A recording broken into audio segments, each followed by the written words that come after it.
Welcome back to the home studio and welcome to episode 45 of the Stevie Richards Show. Today's episode is one of our favorite things to do, and that is to answer your questions and comments.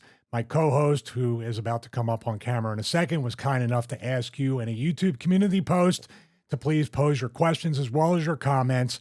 And today we are going to continue to answer those. Some fun comments, lots of great questions. I have a question for my co-host. Are you tired? Always.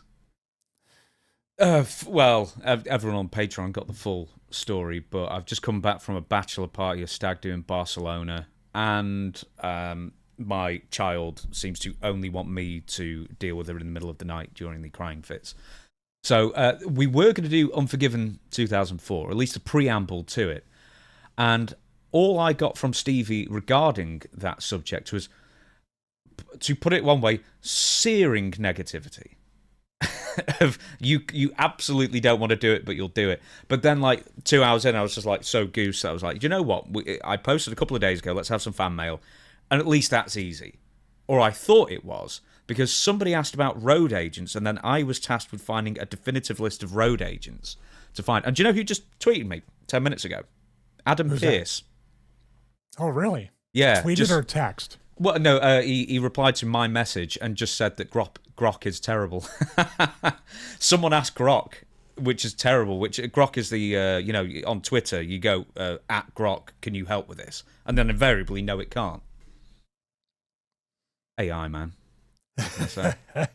Well, first and foremost, what the process that I've been going through about Unforgiven 2004, and it might be a multi-part series, part 1 and part 2, because you said the preamble and then obviously the event itself and the match itself. The lead up to it is an entirely different choose your own adventure story, or actually choose Vince McMahon's adventure, because yes, I wasn't exactly excited about reliving the fact that I was one of the first people, publicly at least on TV, to discover the sex computer of Vince McMahon and his little the third brain proclivities, his proclivities of, hanging by the makeup chair as I was putting the wig and the dress and everything on. And yeah, he was very attentive during that time. We're going to cover that. Also, I'm just letting it out there, and it's going to be a theme throughout when we talk about this. There's a lot of repressed memories at this point. And there's a lot of compartmentalization that I need to kind of dig. Maybe I need to go into a hypnotist to kind of like bring these back up. Maybe you can play the part of the regressive memories. Did you actually watch the show? Yes, I did. Oh, you've watched it all the way through? No, I just watched my match to see, was it as much of a nightmare, and would it kind of spark those memories that I repressed? And yes, a couple of them it did, but man, it's not something, it's like kind of like the conventions and other things. I don't have a great instinct for this. We obviously want to tell stories that are going to be uncomfortable for me. We've done it in the past, and they've turned out to be do very well with a great message. So, it's going to be one of the most vulnerable episodes when we do it, and we are going to do it. Even though I voice my opinion, in the end, I do what the audience would like to see and hear about. Well, I think it's what you want to talk about as well, secretly, because you must have mentioned it, even in passing, at least 10 episodes. In at least 10 episodes, you brought that up, so we have to talk. Also, it's low-hanging fruit on anybody, whether it's me, myself, talking about myself, or somebody else. It's literally, the name Mystery Woman, it's not just the gimmick, it's the entire, how it happened, what happened, how I wasn't fired, how I literally didn't destroy my career. It's all a mystery. So, also, so people know, Stevie was really not keen to do the Wrestling Conventions episode last week, and I am claiming victory on that. So I think, one, it was a really good show, and two, the views were great for some of the videos we did on it. Yeah, it's you know what it is? It's natural nervousness. Anytime before I sit down here, we do a show, no matter what the topic, before every match, before every performance, even recording my fitness videos, I have that self-doubt. I have that thing, kind of like the old trope, you've heard it from Dutch maybe or other people, like the minute your music hits, you forget everything for like 5 seconds, and it's the most terrifying 5 seconds. And when you get out there, you're like, oh, I realize I can do this. That's kind of the way it is, and maybe not a great analogy, but we have to be self-critical and we have to look at everything as objectively as possible, except for Unforgiven 2004. No, we can't do that. A few updates really. Blue Meanie says thank you very much for the nice things we said about him on that. But they're true. He's one of the best people to meet at a convention. You know, like with Shane Douglas, I said if you want to meet somebody or it's the first wrestler you want to go up to, Shane's a great one. Blue Meanie is a great one as well. Some people complaining, but said that they had really good experiences with Raven. But I said this on the pre-show and said it beforehand as well to you. I said everybody always put the year when they said they had a good interaction with Raven, and they're invariably 10 to 20 years ago. So I'm wondering if anyone can... some people also corroborate that they had bad experiences with Raven recently. I'm wondering if anyone can say they met Raven recently and said they had a really good convention experience or whatever it is as well. Another thing, we did Botch Watch last week, not as part of the full episode, but we did a YouTube exclusive, which all the Botch Watches are, and we were wrong. Who did we say it was? We thought it was Johnny Ace, maybe in the first clip. It could have been Johnny Ace, it could have been whoever it was, where Tom Zenk jumps off the top rope to do a crossbody, and mystery wrestler was nowhere near where he should have been to sort of take it. Who was it again? It was Brian Lee, which shocked me because I worked with Brian Lee in ECW. He looks completely different, obviously, from that to that. And we were talking early 90s, tall, tan, blonde mullet. Could have been anybody in the locker room. But, the funniest thing was, and I can't believe we didn't pick up on it, was this was the birth of the Samoa Joe nope without really intentionally happening. Like, if anybody can, I'll probably try to do it. I'll mask out Joe and just put him in the match and have him walk away from Tom Zenk and do that. It's pretty easy to do. That'll be fun. Please do. I'll put on the WSI. Oh, Joe will love it more than anybody. That is to me, that's one of my favorite. That's got to be Disco Inferno's favorite spot because he'll never stand there and be caught with the pinball. Bret Hart calls it the pinball thing with everybody getting knocked over like pins, or should I say bowling pins. Hey, but Joe doing the thing of just nope and walks away was really one of the most innovative heel spots that you could ever do at the time. I think the first time he did it might have been when he debuted. Was it against Jarrell Clark or was it against El Generico? Or no, Delirious, I think. He debuted on a pay-per-view in TNA, and that was the first time that I saw him do the nope spot and walk away. And the fans loved it. I was one of the best debuts in TNA when Joe finally came there. Trying to think if there's anything else we need to update as well. One bit of news that we mentioned on Dutch's show last week, but I want to mention it again. It's the British Bulldog. There is a bit of a campaign out there. I don't have any links to send you, but if you can find it. I know Georgia Smith, Davey Boy's daughter, she posted the video that Dutch and I did. I want to say Dutch and I mean me explaining the entire thing to Dutch over the course of 5 minutes. The situation where there's for sort of his hometown of Wigan is trying to do a star walk of fame or wall of fame kind of thing with stars on it, and there were 17 names, 3 of them which I'd heard of, and they wouldn't let Davey Boy on because he's died. And then the logic of it is, well, what if somebody on the wall dies? Do you take the star off? I don't get it. Anyway, it's a stupid rule and it's council nonsense. So there's a little campaign to get Davey Boy appreciated in his hometown as, quite frankly, probably the 4th, maybe, most famous person ever to come out of Wigan, behind Ian McKellen. No, I was thinking Roberto Martinez, but obviously he's not from Wigan. He managed Wigan Athletic before he did Everton and other stuff. And George Formby. And then British Bulldog should be, David Boy Smith should be acknowledged as well. So I wanted to make mention of that. Shall I do the intro and then should we tell people? Well, you've already done it, haven't you? Of what we're doing. I kind of did. I want to echo the thing about Davey Boy, about the British Bulldog, but I think you go one step further, or maybe make Davey Boy a little bit more special. Maybe they can rename one of the streets in his name or something. That would also be a good honor to do. They don't really do that here. That's more of an American thing. No, yeah, I think that's more of an American thing than they do here. Oh, interesting. I don't know how you do it. I'm sure the same political red tape goes into that. It may be more so if it's not grouped together with other people, say on a star or a Hall of Fame type wall. But I think let's say we'll pitch everything. Definitely go and sign that for the Smith family, for the entire family that is responsible for a lot of great moments and actually the Stu Hart family dungeon, training a lot of like the legends in the business. So he'd definitely be honoring the entire family by doing that. Let's talk about the YouTube channels. I have this channel, obviously, with James, Stevie Richards Show, Stevie Richards Fitness. James also has the James Romero channel and a new one coming soon. Take a drink. I need to explain that. I need to explain that. Okay. We're having so much trouble with some of the rendering that I think we actually need like more of a powerful computer to deal with it. So also, we're thinking of bringing on more staff as well, because I've got so much. I mean, as you know how much I complain, Stevie, I've got so much on my plate with all these YouTube shows and such that I'm hoping to bring on some more staff. So I need to hire somebody else full time to be like a whatever it is, like socials and stuff. For goodness sake, like we've got so much content that I own, and we don't do anything with it aside from it's up once and then that's it. So we, I'll be looking for somebody, I don't know, cheap and good, the unicorn, reliable, that kind of thing that I'll be looking for at some point.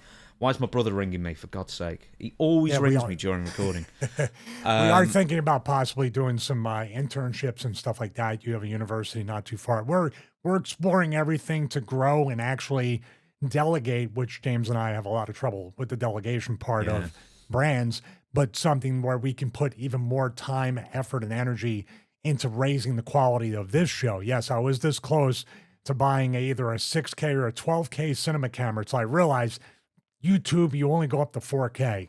How dare you? But I'll get back to the someone needs to pin you down sometimes when you get these impulses. Big Sal, you need to bring him round when you get like impulses of buying new cameras. He needs to come round and sit on you. There's a dust particle on this camera. We need to stop the show. I need to clean it. Stop. Abort. In fairness, I did do that the other week. I was like, I recorded something and then I saw like an infinitesimal speck and I was like, nope, it's got to go. You are such a damn hypocrite. You were just telling me I need to be pinned down. We both need to be pinned down. Sal was telling me, why don't you get the 18K camera, which doesn't exist, by the way, but he's egging me on. Man. And me being what I am, being such a mark for technology, I'm like, did I miss that story about the 18 or 16K camera? Dude, I've got two 8K TVs, right? And nothing even broadcasts in 8K. No. I like to think I'm future-proofing myself, but you know what I mean? I understand. I completely understand. So, yeah, bad segue, but everybody can future-proof themselves with a Stevie Richards Show t-shirt. I don't know how that lines up, but we're adding stuff to the merchandise store. We're looking at different stuff. We're having a little bit of trouble getting the BWO shirts approved, so we will have an update on that once that goes. Also, cameo.com/Stevie Richards. Thank you so much to everybody out there interacting with me, asking me questions and things like that. That has been very, very successful. Been a blessing that I'm very grateful for. And patreon.com/Stevie Richards. Lots of interaction, comments, and opinions on the Butterbean Suzuki match. Would you call it match or exhibition or calamity? Bless their hearts, whatever it might be. But a lot of people are definitely watching that. So we appreciate the continued support of all the projects we have going on. And like I said, once we get the delegation of letting go of our brands just a little bit, the quality will increase after that. And James will not yell at me at 3:30 in the morning about how tired he is. I do that. Sorry, I was trying not to burp into the microphone. So Patreon. So what is coming up this Monday? Have you decided? This Monday is going to be myself versus Spike Dudley from a Sunday Night Heat before our pay-per-view, a live heat. Those have a great energy to them. So this Monday will be myself versus Spike Dudley. Spike, man, one of the most underrated guys out there. We talked about, an Undertaker choke slam to the floor and the bumps Spike would take, actually insist on taking, arguing with Undertaker to please choke slam me over the top rope to the floor, to the point where Taker has to begrudgingly, okay. Taker tried to veto it at every point, but that's Spike doing like, I can do this and it's something special. So, he doesn't get enough appreciation. Is it just because he was so skinny that just for some reason he could absorb bumps better for some reason? Did you ever figure out why? No, it's even worse when you don't have enough padding. He's literally got bones hitting the floor or in the mat or through tables. Yeah. Spike was just different. He's built different. He was amongst crazy, tough professional wrestlers. Those people like a Bubba Ray, a Devon, other people look at Spike and go, man, just stop. So that's the ultimate endorsement of somebody like that. And hopefully his body is not like chirping back at him. Hopefully his pain is very minimal and he's very happy. Absolutely as well. I think the last time I saw him was on Maven's channel as well, so he seemed to be doing okay there. So that's very good stuff. Smart guy too, extremely intelligent about finance and other things. He was a school teacher before, and then he got into the financial world. When I talked to him last, this was like maybe 7, 8, 10 years ago, but really one of the smartest guys you'll ever meet. Speaking of which, I was making a list of wrestlers, because I like making lists. It's all for future stuff anyway. And I was making a list of wrestlers who were teachers. One of them really surprised me, Virgil. Oh, yeah. Wasn't he a gym teacher? I don't know, but this was after his wrestling career or full-time wrestling career. He was doing teaching at one point. Well, that's weird. Usually if you, like Shane had gone back to teaching too after full-time, correct? For a bit. In between, because I think he went back because his dad was sick, and then he started teaching like 92, something like that. Like well, what I'm 93. saying is the teaching's a natural kind of like going from wrestling to that, or from that to wrestling and then back. It's kind of something you can't usually age out of, like most professions. So yeah, it's amazing. I mean, but wrestlers always have it in them, especially after experience, to be able to, it's their choice, of course, to pass along that knowledge. So we're all natural teachers, or have that in us that we want to, because you are really telling a story. That's all teaching is in some ways, especially a history teacher. You're literally telling stories, and the psychology and the good and the bad, good versus evil, and the shine, the heat, the comeback, the finish. That's pretty much history. So, once again, the premise of this show, we did this a couple of months ago, and I think this is something we're going to do every month, once a month, or maybe once every 2 months, something like that, is solicit your questions. And the way we do that is we do a post on the Stevie Richards Show YouTube community board. And I didn't really clue anyone in. I think I just posted it on a Monday, and I just went, let's shake the tree and see how many questions fall out. Hundreds. The first time we did it, it was over 800. Crazy. In a day since I looked at this, there was already over 300, which is just insane. And I've also said, a lot of the questions from the first batch that people sent in, I've collated a lot of them into different subject matter that we may well use on future episodes, not for fan questions, but for full episodes, and we'll give you full credit for suggesting the questions as well. So if you didn't get your question answered, it may well be answered. It could be answered months down the line as well. So don't worry. In other words, you're not going to get a 3 to 5. I'm sorry to interrupt. You're not going to get the 3 to 5 minute answer, or however long. In my case, 10 to 15. You're going to get a full episode dedicated to what you asked in the YouTube community post, which I would hope would be better. Yeah, absolutely. Once again, it's going to be in the sense of it's going to be thematically based. If it's a TNA question or a WCW question or a match psychology question or something like that. But once again, we did this. I posted soliciting questions for the Stevie Richards Show for today, and I've picked some of the best ones. So, Stevie, you ready? Are you ready? Are you ready? That's actually one of the questions too. New Age Outlaws. Where? There's a question about shoot interviews and what I thought of the New Age Outlaws. Excellent. And yeah. Yes. Right then. So, that's further on down the thing. Let's go to the first one. It's I forgot to ask for people's real names, so we've got to go for usernames here. But 4 Over says, what was Stevie's reaction to Vince McMahon name-dropping Stevie in a promo as a potential winner of a world title battle royal on WWE Raw in 2004? You know what this is referring to? What if Steven Richards were to win this battle royal?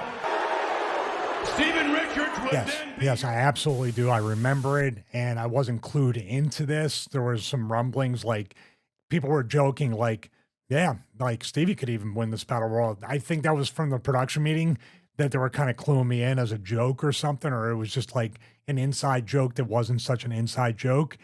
Now, I remember when he did that, and they kind of did the zoom in on me for my reaction when Vince said my name or something. I was kind of confused, but at the same time, it didn't really land, or, the way it was set up. Usually with that, what do you think when somebody says, Well, anybody could win a match, even this guy who's an underdog and never wins and never does anything. What is usually the conditioning that you think is going to be the finish or towards the finish of said battle royal or match? That the person that he pointed out that has absolutely no chance, although they have an opportunity, is going to at least be in the final two, the final four, or God forbid, win the match. That's the way I usually, it's kind of like the red herring right in your face. Not in this case. The predictability was there. It was just a way to literally just make fun of me and say that I was worthless.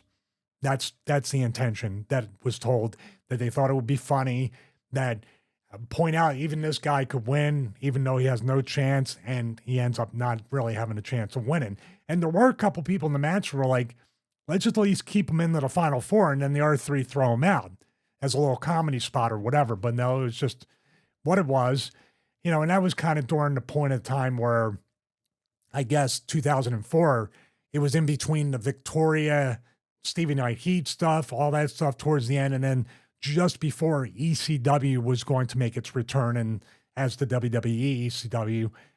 But there was literally no hope at that point. And even after that, it just, the jokes about it kind of continued in the back. And I'm like, you guys understand I'm put in this spot like involuntarily. I'm not choosing to not have my potential or anything, but I didn't sell it when I came back. I was just, Howler, you said my name and everything on TV. Vince said your name. That was a big deal. Like with people at the gym and stuff during the week that, they're going to do something with you because Vince said your name. I'm like, don't hold your breath. But yeah, it didn't make me feel one way or the other, but it was just like death by career death by 1,000 paper cuts, little something every week to do whatever. And TNA had started. So like when that happened, I was just still having some conversations with people in TNA here and there, but never brought it up because I wasn't sure if they would even try to get us for contract tampering. If I said, I got to get out of here, can you guarantee me a job? I was speaking to Terry Taylor, I believe, still at the time. I remember him getting released in Indianapolis, Indiana. I'm not sure the exact date, but I remember talking to him throughout those last few years and just saying, man, if they release me, I want another opportunity to do this. And it eventually happened in 2009 when I became Dr. Stevie. So yeah, I mean, getting back to the question, what was my reaction? Here we go again. That's pretty much it. We'll probably play the footage just briefly beforehand, but just to clue people in, this was going to be a battle royal for the World Championship. And then Vince comes out and says, well, this isn't going to be for the World Championship. Triple H, who was the world champion, I guess, at the time, isn't going to be in this battle royal because anybody could win the battle royal and then become world champion. And then Vince goes, even Stevie Richards. But the thing is, I thought this was planned because you were right at the front. As soon as Vince says your name, you were right at the front and you're looking, like that, looking a bit miffed, I guess you would say. Well, the thing is, yeah, I mean, that's a good point. If I recall them saying this is exactly what's going to happen, I would remember that. And it would be like, oh, cool, I'm getting my name. So, but there was rumblings and that joke was there. So maybe I was just prepared for whatever. But you got to remember, too, that most times with battle royals, the people that mean the most are in the front towards the hard cam or somewhere in the center, and we're kind of in that orbit around them. So if I can recall correctly, of course, I went up right up to the ropes or I was somewhere near there. That could have just been happenstance. I don't think it was walked through with a promo because it's Vince. I mean, obviously he knows how to cut a promo. Other people have to rehearse certain things, but we did rehearse, obviously, who's going out and when and how it's going to happen. But I don't recall it being a big deal. Obviously, if it was exactly like booked like that and I was given all those clues, I would have had a completely different perspective. I was very apathetic towards it because it's, like I said, it's just another week in my career there at WWE. But at the same time, I think when that happened, all day long with the jokes, I was like, I'm smart enough to know, okay, somebody's going to rib me some way or something's going to happen. They're going to throw me out first. They're all going to gather around me. That's happened in battle royals. We did do it. We didn't do it. I was there. Rockin' Rebel back in TWA. They told him he was going to win the battle royal. Actually, it was ECW. Let me tell you, it was because Paulie was the booker. It was like the beginning of ECW. This might have been like right after the Shane Douglas throwing the belt down, and Rockin' Rebel, they told him, I was right there when Paulie told him, you're going over for the Battle Royal. Hometown hero. I was like, oh my God. I got even being clueless, even more clueless. I was like, they're going to do something to Chuck. I have a feeling. Minute the bell rang, they all ran towards him. And don't think I didn't remember that in this Battle Royal, that they were going to bum rush me and do whatever. But guess what? If you throw me out first, I'm the happiest guy ever because I'm the locker room winner of the Battle Royal. Nothing, just like nothing good happens in Barcelona, Spain after 11 p.m. at a bachelor party, right? Nothing good happens in Battle Royals when it starts emptying and people start bumping. The risk factor goes way up. It's not unheard of, though, because I still love the story of the Brooklyn Brawler, Steve Lombardi. He won a #1 Contenders Battle Royal in Madison Square Garden. And I don't know if it was Pat or whoever else said, wouldn't it be funny if a real dark horse actually won it? And this was in 97. And in between that happening and then the return match where Brooklyn Brawler would be facing the champion, the Montreal Screwjob happened. And because they were thinking so much about Montreal and Brett leaving and everything like that, they forgot that they had to do Shawn Michaels versus Steve Lombardi on that card. And then they had a great, they had a really good match after the fact. I was personally excited, if they were going to rib me the other way and think that they're going to put me in a pressure cooker to wrestle Triple H for the World Heavyweight title. I didn't look at the title or any of that stuff. I looked at, I'm going to work one of the best workers here. I'm going to work one of the safest guys. I am going to get a rub off of that. And if I can hang with, just like it used to be, that wasn't really that way at this time. If I can hang with Hunter and prove that I can hold my own and I can have a match and we have some sort of chemistry, usually back then or before then, definitely, that's what matches and storylines are based on. You have this chemistry, let's turn it into a storyline. And I'm not saying with Hunter, but maybe somebody near his level that would also say, I want to work that guy. Because getting back to Shane Douglas, Shane's endorsement in the ECW in the early days when I was just putting guys over, and Shane grabbed the microphone after, and he wanted to work me because I could bump and I oversold, but I was trying to sell for everybody.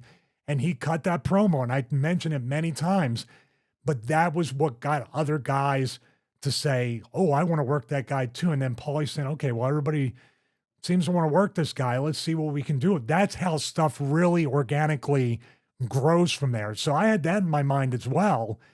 There's always going to be the weaponized hope no matter what.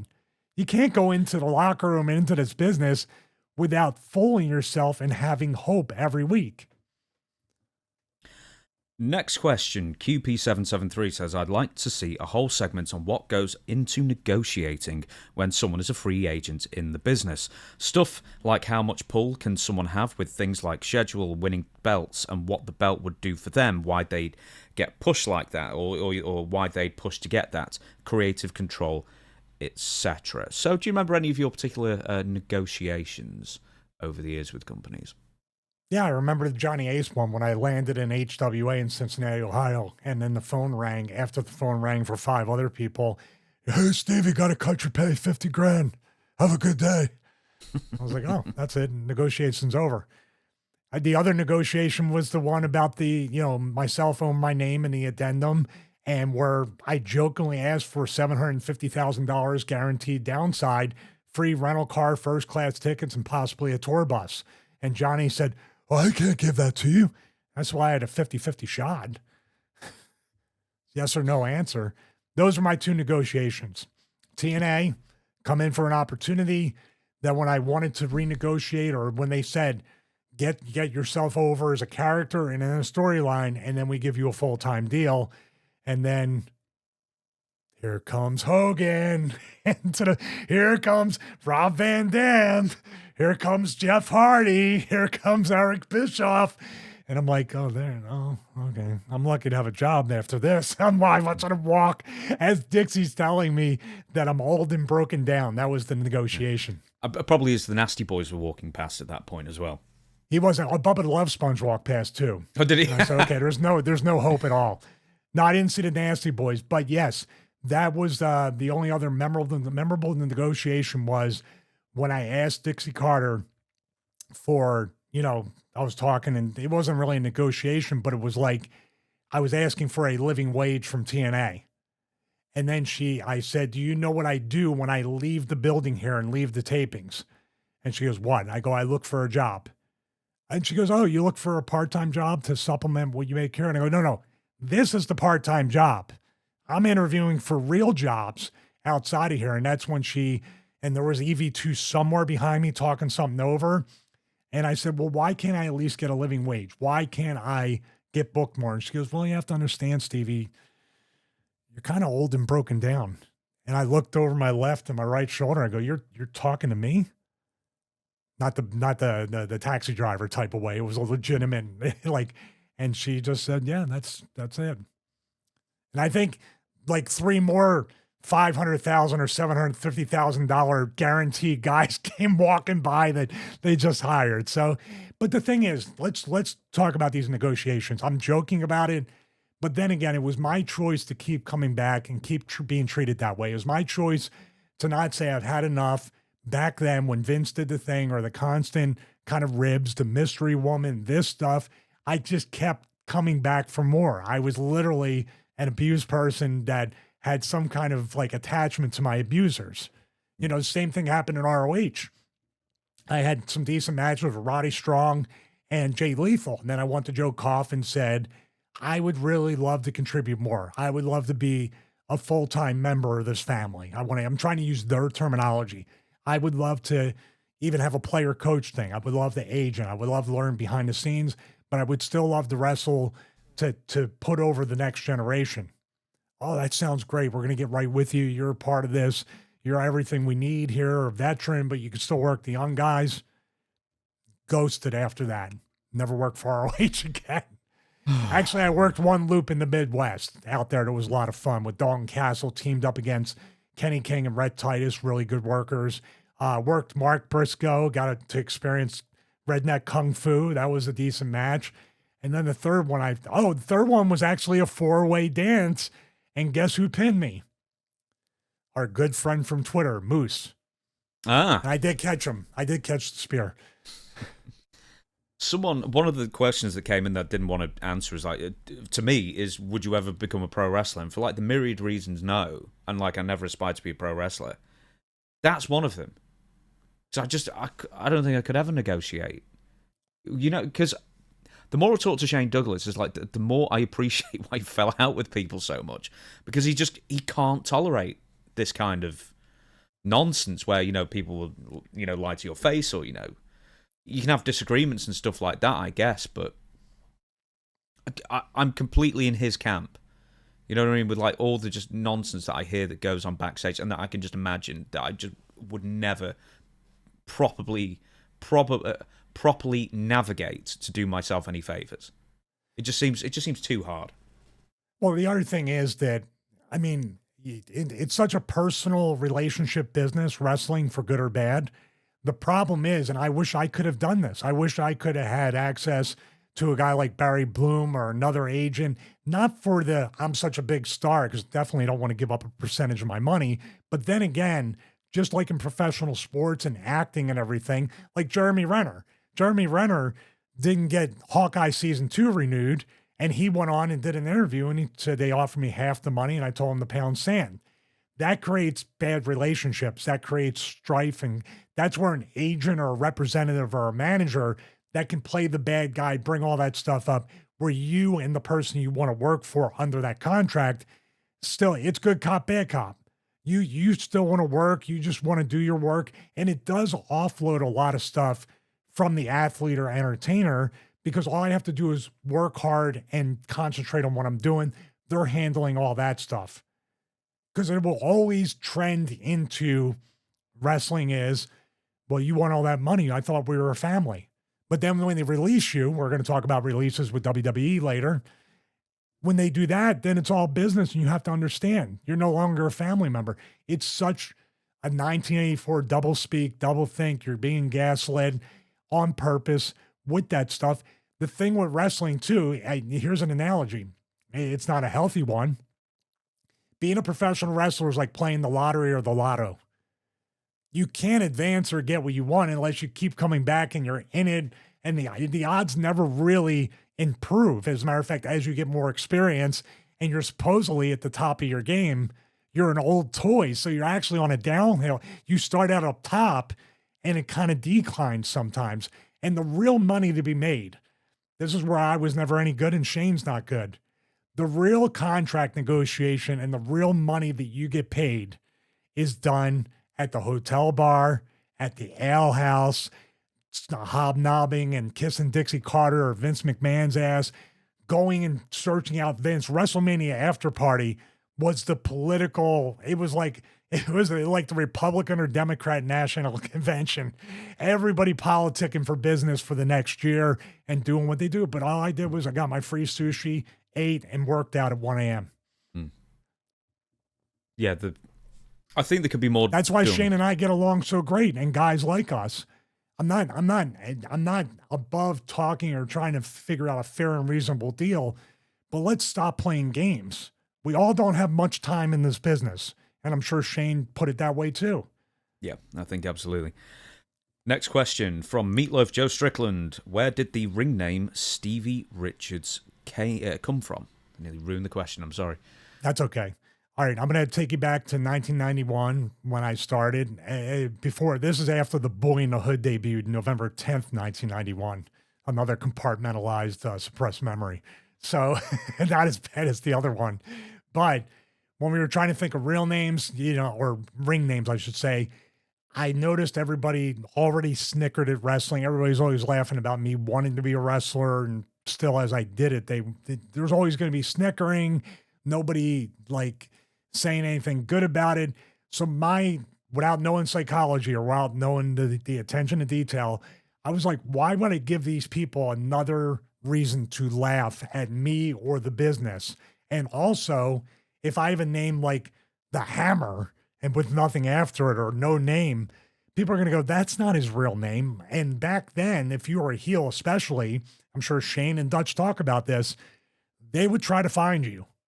And that's why kayfabe was so strong, and that's why a lot of guys went like Dutch Mantell. Who's going to think Dutch Mantell is his real name? I did. You did. It's not Wayne. Shane Douglas is Troy Martin. But why would you make up an equally as bland name as Troy Martin with Shane Douglas? You see what I mean? It's a red herring that throws him off to assume, well, that's his real name. So my middle name is Steven, coming from an old school Italian family.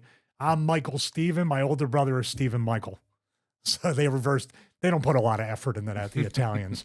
But middle name is Stevie, or Steven. And I thought, well, this is good because it's my name. I kind of already answer to it to some degree.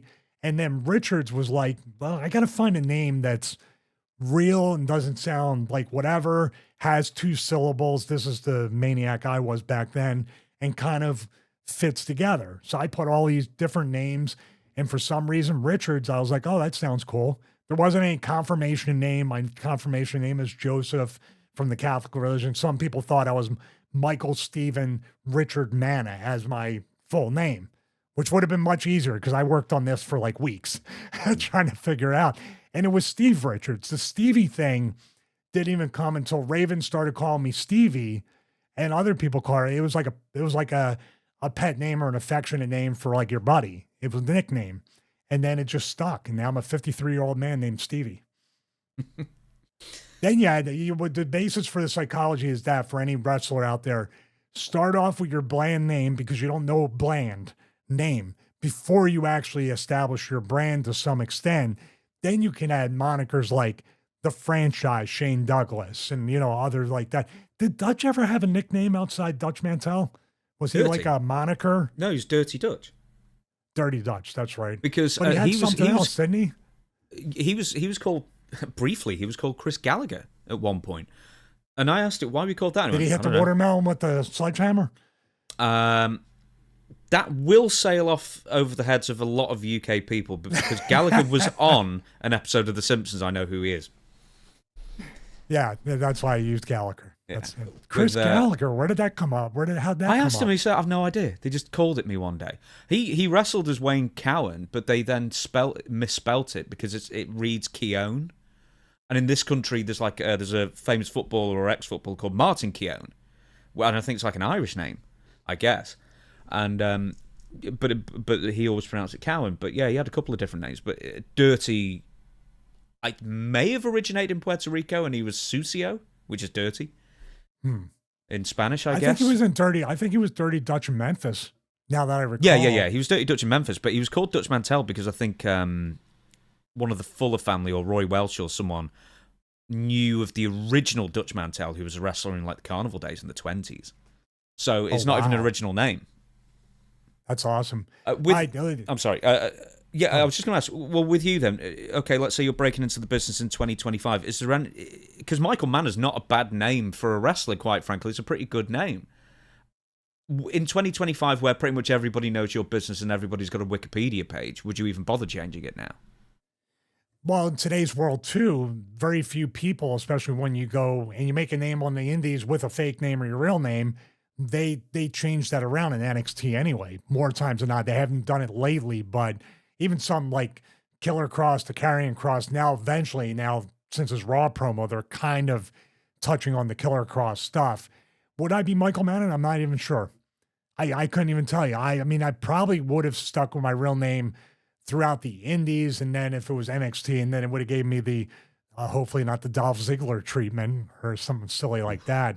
But what I was going to say was, this is fun. In the comments below, and I'm going to ask you, James, what would your wrestling name be? If you imagined you were a wrestler, if we all made pretend being wrestling fans, what if I'm on WWE? What if I become a wrestler? Leave in the comments what your wrestling name will be. But James may be doing an influencer battle royal at StarCast, potentially. Now I put it in the universe. What would your name be? I always put my real name. Like, you know, when you make like Create a Wrestler or something, I was pretty much always my real name. It's a cool name. I think it's a good name. I've never disliked my name. So I think if I was ever a wrestler, I'd just be my name. To this point, I couldn't just come out with it. I'm Fred Anthrax or something. You know, probably not today, especially flying. You shouldn't have. No, that name. probably not. I perform under the name. Now, of if you don't the want to Lockerbie fly Bomber. anymore, if you don't want to fly anymore, use that name. You're good to go. Yeah, or not go. Oh, don't worry. They'll be searching my phone apparently if I go to the States these days. That's why. I'm looking at the lower thirds last week. For people that don't know, a lot of people like our little Easter egg lower thirds that I give Chris the day before. Your lower third this past week was no relation to Cesar Romero. So you could say James, no relation to Cesar Romero. That's a shame because I really like Cesar Romero. It wasn't a diss on you, man. Oh, mine was hates assembling gym equipment, so yours is much more interesting. Fair enough. Next one from Invested Detailer. And I invested a lot of my time trying to think of some names as well here. He says, I'd like to see a tier ranking of the road agents / producers you've worked with in different promotions. So, Chris is going to need a more powerful computer for this rendering. This is the hardest rendering job with the tier list. Yeah, I know. I'm sorry, Chris, but we're going to go for it. I've written a list, a fairly comprehensive list, I think, of agents roughly around the time you would have been working with WWE between 1999 and 2008. A couple of them, I'm sure you'll tell me the name is wrong, or, you know, they were before your time or after your time or whatever.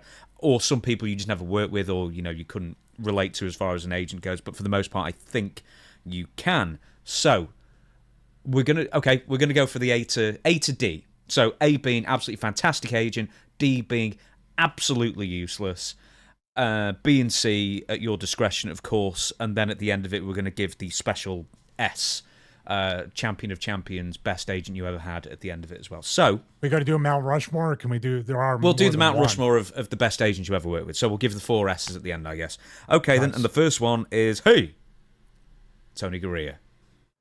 Hey, what are you, a smartass? Oh, by the way,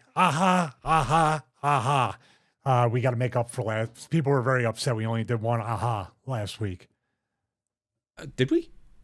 I think it was only 1 to 3. And then literally they said your wife will not be happy. Okay, we need to do at least 9 to make up for it this week. Yeah. So that was 3. Well, probably during this part of the segment, Tony Garea. Now let's put a little bit of context, or actually a blueprint for all this. most, if not all, these people that ever been agents are former workers, and especially former workers in WWE. A lot of people now, they never work for WWE, but they're agents. So in this vein, these people, especially some of the ones in the beginning, were very loyal to Vince, worked for Vince for many, many years. As a matter of fact, some of them worked for his father and then worked for Junior. So Vince giving these agents a job as an agent is him being loyal to them. As a matter of fact, say what you will about Vince, certain people were just getting $500 a week just to get $500 a week back in the day, whether they worked or not. So the Gurrias, the Lanzas, the Slaughters, the Pattersons, the Brooklyn Brawler, I'm going in with the Jay Strongbows, Briscoes.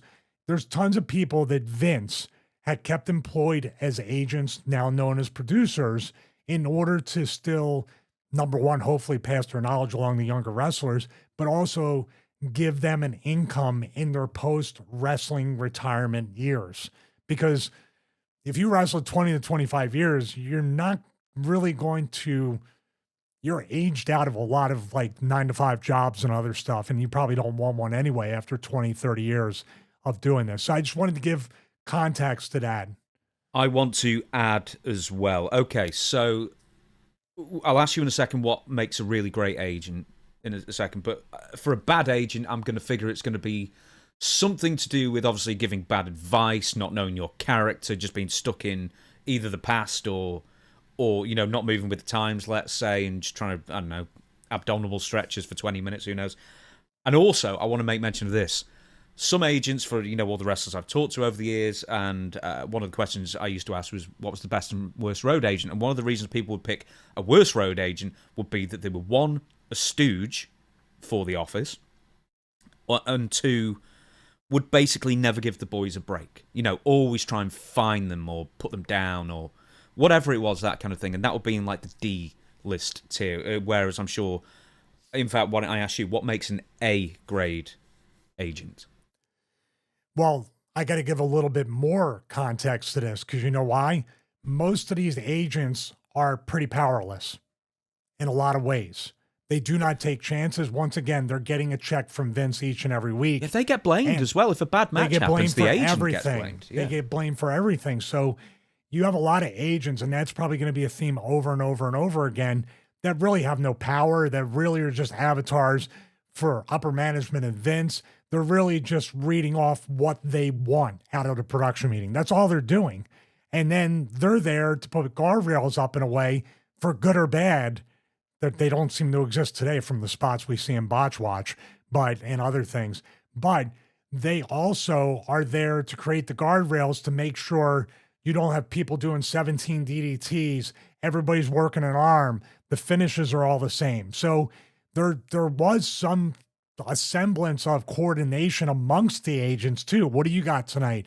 What are you doing in your thing? So not only would you have the agent meet with the talent for the match, but more times than not, the agents would all kind of interact throughout the day to make sure that they're not overlapping the same spots, finishes, moves, whatever. Even guys having the same trunks in a match or the same tights. That was a big no-no back then. But let's start with Gurria.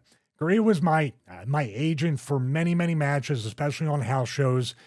I'd say early on especially. You have tiers of agents too. We're going to get into the Pattersons and the Fifth Finleys and what they specialized in as well, because they all had their own thing. But Gurria would just, there's a lot of stuff too that when I look back on it, when we were talking about this morning, that it needs to go both ways. The agent's obviously going to bring stuff up from his time, his era, you know, I haven't seen in a while, you know, it's never been done before, you know, why people haven't done this in a while or anything like that. You have to listen and hear them out, because everybody who has experience in wrestling does have something positive to offer you with less experience, much less experience in the business. So there is respect for the position. Let's just say that. When I look at an agent like Gurria or anybody else, the personal stuff, I still try to respect the position they have. And also, like you said, they're going to get yelled at way more than I'm going to get yelled at. I'm going to get the silent treatment and maybe not booked again for a little bit, but they have to hear Vince each and every week relentlessly. But with Gurria, he would definitely like have ideas that were very, very, very outdated in a way. And there were some times where the outdated stuff, I was like, ooh, let's go the Memphis Gold route. No one's seen it. Let's rehash it 40 years later, and it's new again. And I valued that.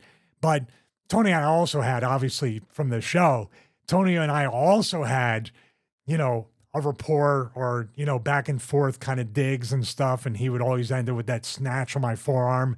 Hey, what are you, smartass? And usually what that would come into he was pitching a sunset flip, I think, for a good 18 months in my matches, right?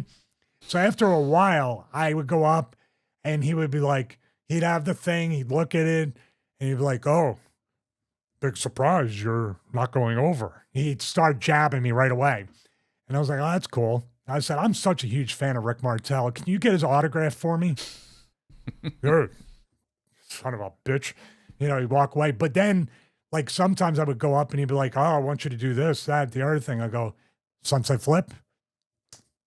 Hey, what are you, smartass? And then just walk away. But sometimes, dude, on a house show, we did a sunset flip finish in the first match, and the people popped, and they got a huge reaction. He was a Cheshire cat backstage. Hey, come here. I told you. And I was like, yeah, you're right. First match, sunset flip. I was excited. I was like, that's cool. And then everything after that, another 18 months of like, it worked there. Do it again. Like he wanted every finish of my match to be a sunset flip. So, but with that being said, like I said, I enjoyed the interaction with Korea, but also I do agree with Shane Douglas in the way that he didn't really he didn't take any chances. He didn't say, let's try this out there. Let's do it. It was literally just, let's all cash our checks and just get through this week. Great. Can you give me a difference between C and D, please? D is completely useless, a total stooge, always trying to find you and that kind of thing. C would be someone who was maybe a bit indifferent or the advice wouldn't be the greatest. B would be someone who was pretty good at that job. A would be amazing. Man, he's right between a C and a D because, like I said, there were some times where it was like, oh, wow, I can use that again. So I'd put Tony at a C. Now, was he a stooge? 100%. Every agent, that's what they're there for. He didn't volunteer. I really want to get heat with the boys. But that's what you're there for. Ear to the ground. Listen. Make sure they're not saying anything off-brand for WWF or WWE. Did someone say something about Vince? Did someone say something about who Vince favors? Dude, it's eggshells from the time you go in there to the time you leave. Jack Lanza. Jack was fun to work with. He was cool. House shows were the best because even if you didn't go along, Lanza on a Sunday afternoon house show was gold to me and Dreamer and everybody else because all Lanza wanted to do was get out of there as soon as possible and get to the next town.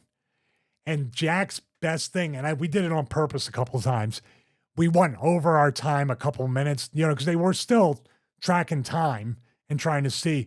And when we weren't going home, Lanza would walk out into the aisle and pull his tie. And then sometimes even be like, hey, take it home. Take it home. I got to get it to the next town. Mm-hmm. He'd literally interfere in the match.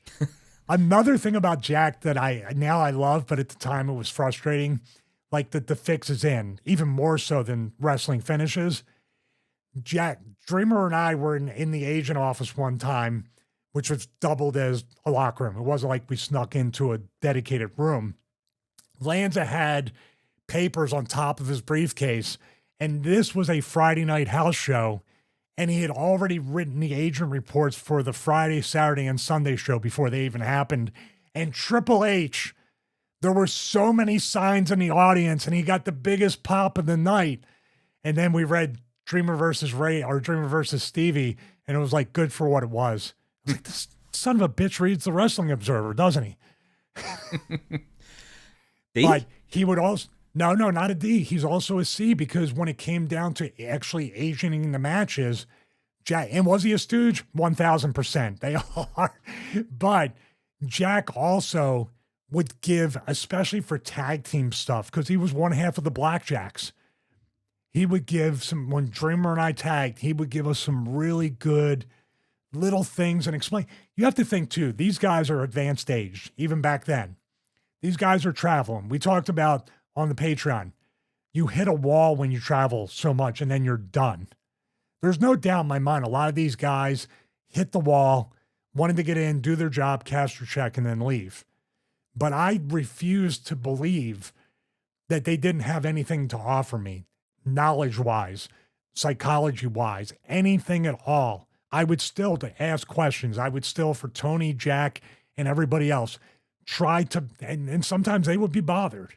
But that's the point of being a young wrestler. Bother the veterans and ask them questions. And maybe in the end, they respected me a little bit because a lot of guys and girls would just ignore them and brush them off. I see value in everybody in that position. Next one is Sergeant Slaughter. I am right in saying that he was an agent for a while, wasn't he? Yo, he agented in a few matches. Yeah. He agented a few of my matches. And I was trying to get him to agent our match that we had that we're going to talk about and have a watch along, the match we had in Washington. So that was good. Because then I was going to shoot down all the ideas from the agent, but not the talent. If you want to talk about some weird, it's a fun thing. At that point, I was just trying to have fun for everything I could do. I would call Sarge, and I'm not sure about the Stooge thing. Like I said, I'm sure if Vince asked him something that a wrestler said, he would tell him if he said it. I don't think he outwardly tried to gain favor by listening to everything that everybody said. But I would give him a B because Sarge really did try. He would give you different things. Sarge was great because Sarge would give you the advice. He would kind of try to know what you do.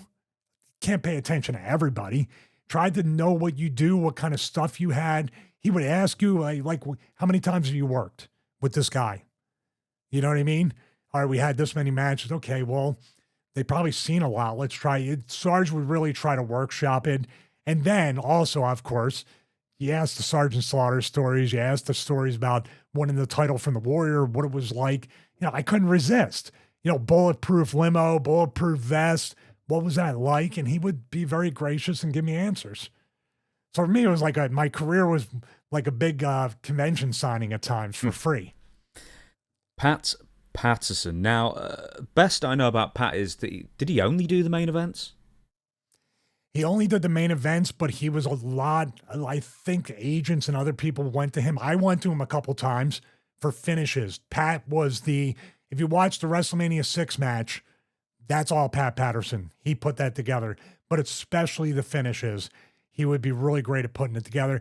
Pat was one of those guys that would work with the main eventers, but he would also choose to work with who he wanted to work with. In other words, he's one of those guys. And you know what? We know there's scandals out there. We know there's all this other stuff going. We're strictly talking about the experience of a wrestler, agent, producer, and how that works.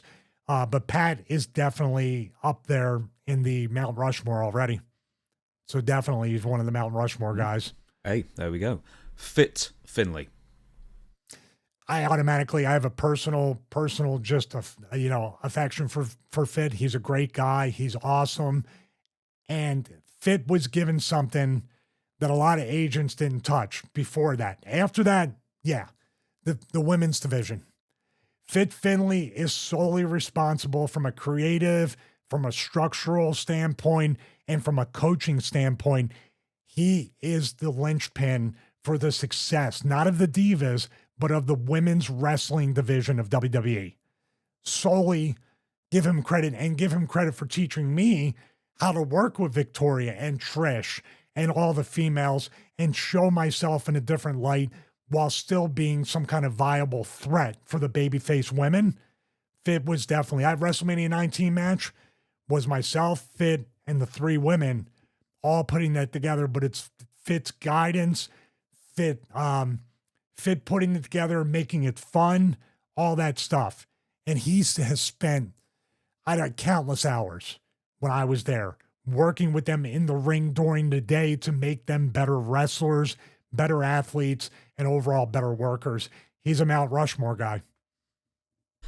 Brooklyn Brawler, Steve Lombardi. Was he ever strictly an agent or was he more about backstage production? He and Harvey Whippleman were the utility guys. I don't know. They may have agent in matches. You have them both on the list.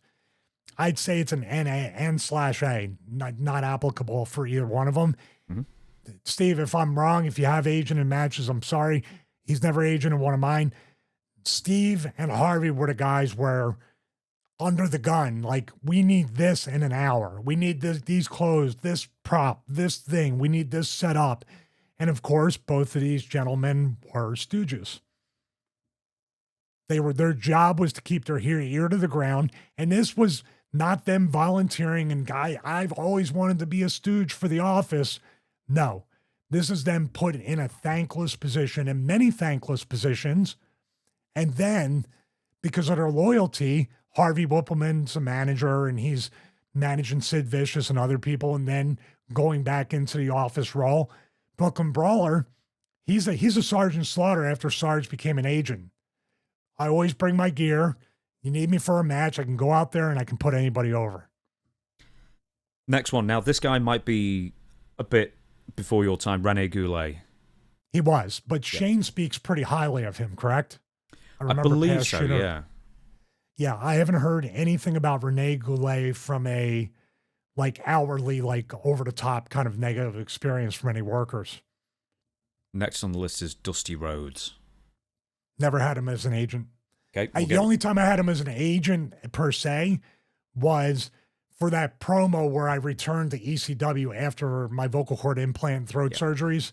And that's the one where he cut the promo. But that's an edict that Vince had put down. So would I have loved to have Dusty as an agent? Absolutely. I hear about these NXT kids when he was there and the people there in WWE now say what an amazing coach he was. So yeah, I'm sorry I missed out on that. Very briefly, Jim Neidhart was never an agent, was he? Not when I was there. No. Okay. Next one, I think this was too late as well, Chief Jay Strongbow. Way too late. Yeah. Way too late. I think he maybe left like 95 or something. I just thought I'd throw him in there. Now, I think Chief gave Kevin Nash the best advice about not overspending or buying a bigger house, or why would you buy a new car? You run a new car every week. Like, he gave some outward advice outside the ring that I can appreciate and anybody can get benefit from. Jerry Briscoe. Now, I just have to make mention that there's a joke out there, I think he even said it, is that he sort of maybe was one of the boys, and I think the way he explained it was that, hell, I'm the only agent that they drug test, which I thought was an amazing line. Jerry Briscoe. Jerry, I would put in probably, I'd have to put him in an A. Maybe not the Mount Rushmore, but you would talk about just so much knowledge in singles and tag team wrestling and what he did. And also, he was one of the boys. So the communication back and forth, like, Sarge was great, but Sarge was very measured and professional. Jack and Tony you could tell they were completely office, so you kind of had to be careful. Jerry could have been the best worker of all and been the biggest stooge because he disarms you. You can tell him anything, but I don't think he was. I think that Jerry obviously was loyal to Vince. And as a matter of fact, him and Pat being, the fodder for him as the Stooges, that was probably a rib on real life that they did tell him. You have to think too, Vince McMahon Sr. and Jr. supplied these guys with careers, houses, cars, a lot of income, and they're still getting that income. Plus, Jerry's on TV in a featured role during the Attitude Era. Of course, you're going to be loyal to that guy. So I never hold that against if I say, "Good Lord, Vince is an idiot." If someone called you an idiot, I'd be like, James, this guy you think you're a friend is calling you an idiot. So I'm a stooge for James Romero, but. Jerry's an A because Jerry would give a lot of different things. And also Jerry at one point would do that fit thing and get into the ring and kind of show you a little bit of stuff. So I think that puts it over the top. The next one, now, we haven't talked about it on this channel. I know you've mentioned it with Rene Dupree. It's up to you how much you want to go into it, or we're just going to strictly talk about his performance as an agent as Dean Malenko. Well, I'll give the context, and I said it on the Patreon pre-show, that nobody should be suffering like that. I don't wish that on anybody. He's fighting Parkinson's. I think last year or the year before, he actually got brain surgery to try to reduce the shake. So hopefully that's a success. Is he still agenting in AEW, or is he done completely? I've got a feeling he's still with AEW. I don't know how much he's working with them, but I think I he's hope still Tony Khan's hired getting him with a them. check. I hope he's getting a check every week, and he's not having to travel beyond, because it does that kind of stuff. I have Parkinson's in my family, and I see how as the day goes on and you tire, that progresses pretty badly. So hopefully he's relaxing. Dean and I talked about the story in the original ECW where I didn't know the etiquette. I sat in the chair. It was his chair. He kicked me out of the chair. I don't But hold that wasn't the against story, him. though. It wasn't his chair. There was like 100 chairs. And he just wants to kick you out of that chair. Well, I still have Stockholm syndrome. I know. I'm sorry. So I'm still indoctrinated. I'm your advocate, basically. Thank you very much. Thank you very much. But, I told the story about Dean and kind of taking a very lazy approach to being an agent and just kind of not taking things seriously sometimes. And then there was that one against Val Venus where, he just said, you and Val, 8 minutes, walks away. I asked him, well, who's going over? And he just kind of rolled his eyes. And I was just like, dude, don't disrespect me like that. That's just, Dean was checked out. Hopefully people change. Hopefully I hear he's a great coach in AEW, at least back when he was there on a week-to-week basis. That's fine. Everybody changes. Everybody has their down moments, their up moments. I don't know what Dean was going through at home, personal life, whether he just got yelled at by Vince. We don't know that. More than likely he got yelled at by Vince. So we can assume that. So I don't hold any grudge. All this stuff is very objective. I'm very much removed from it. There's no personal feelings. But I would give Dean as an agent, at least for me, a D. Next one is, now, I don't know if this is too late for him, Jamie Noble.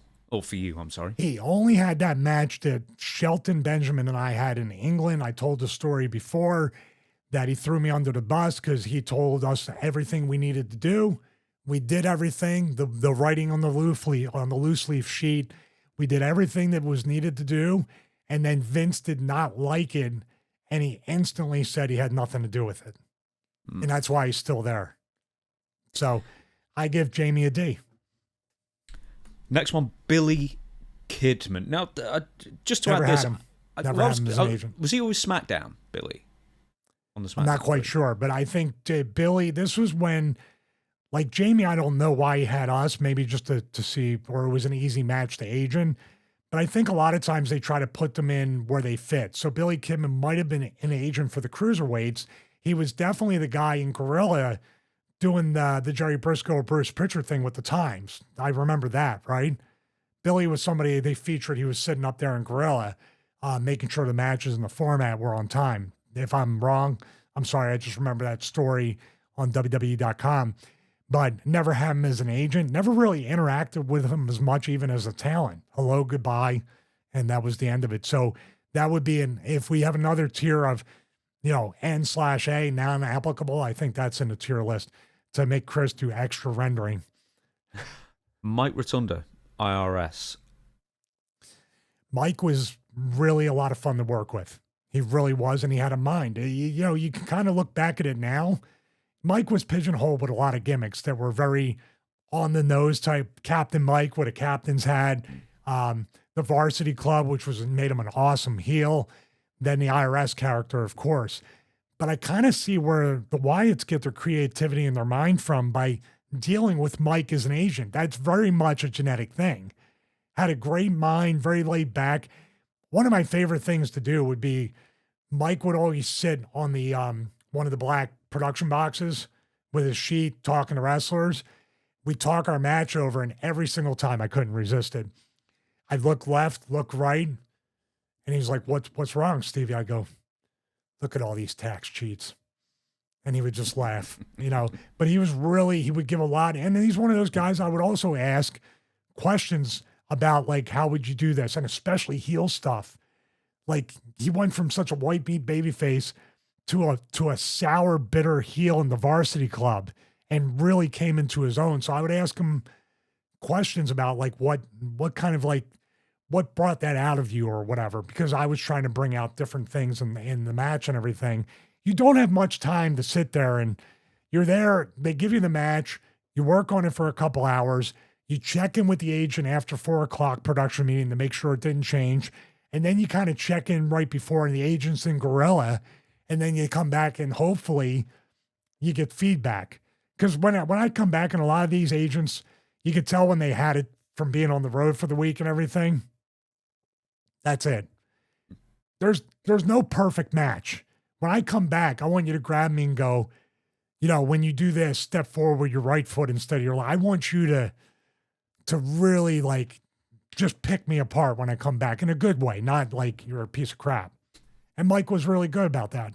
So was the next guy that we're going to talk about. Grade for IRS. Great for IRS. I would give him a B. B. Ted DiBiase, his Money Inc. partner as well. Yeah, it's hard. It's just as hard to do.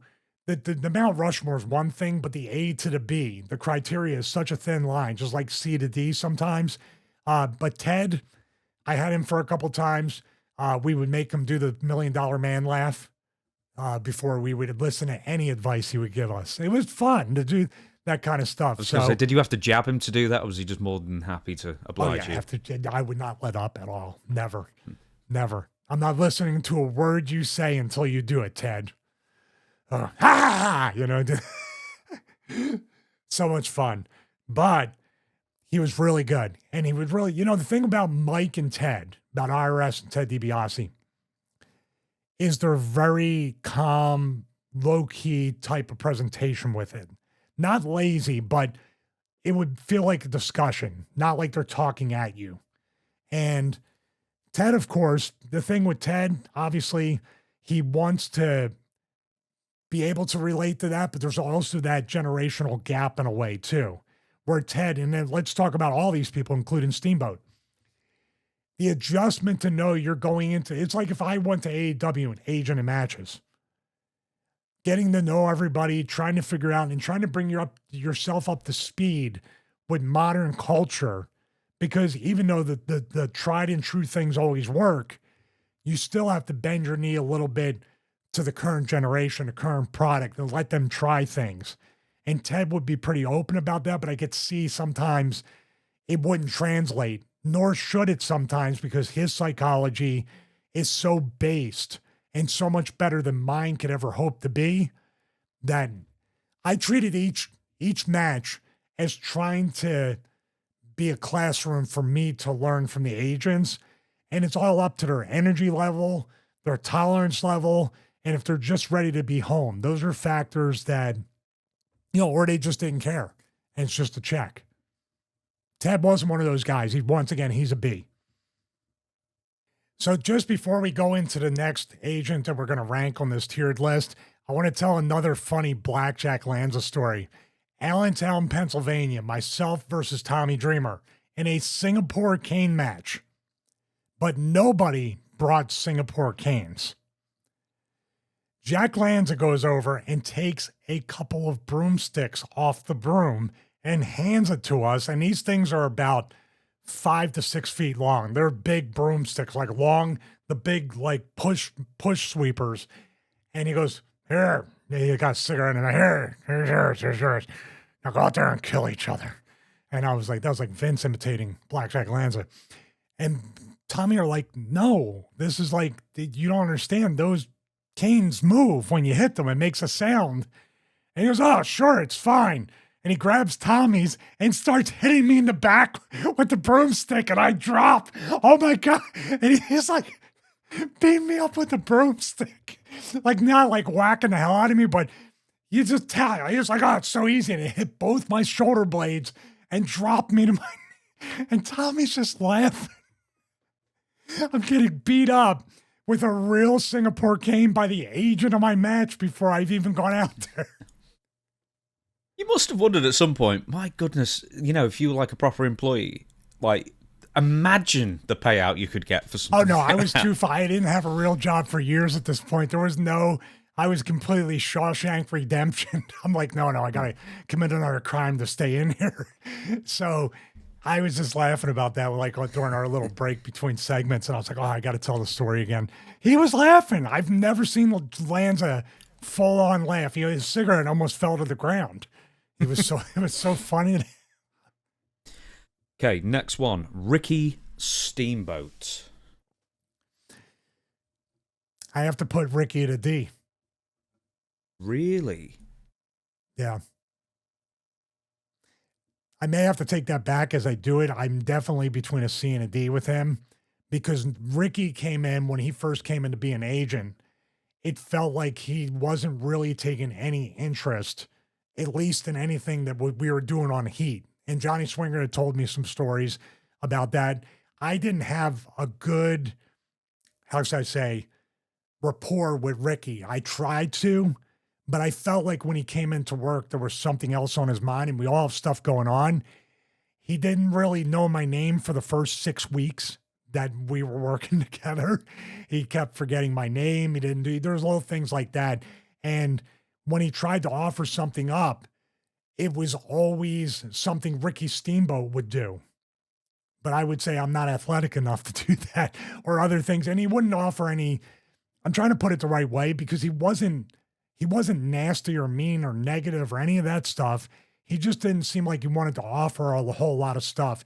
The only time he ever really offered up anything was maybe at the behest of Vince or somebody else.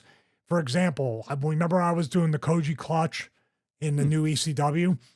Well, I started doing it, and then after I did it with the Punk matches, like with the, I think I did it to Mike Knotts too, somewhere in there between those matches where I was able to do the Koji clutch, you know, in longer matches, Ricky came up to me and never said, they're saying this. If he had said, they're saying this, they're saying that, and I'm the messenger, I would have a lot more understanding.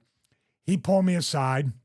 He had a little bit of chew, which as the biggest white meat baby face I've ever encountered watching wrestling, the fact that he chewed tobacco and spit tobacco, I was like, that isn't that a heel thing like Stan Hansen or somebody? But he pulled me aside, and I think it might have been after the Punk match where we had a really good match where it was back and forth right before he fought Morrison for the ECW title. I was kind of the match before the Great American Bash. I think it was Dallas, Texas. So he came up to me after that match, like the next show before the next show happened. And he goes, hey, I just want to talk to you for a second. I go, okay, what's up, Ricky?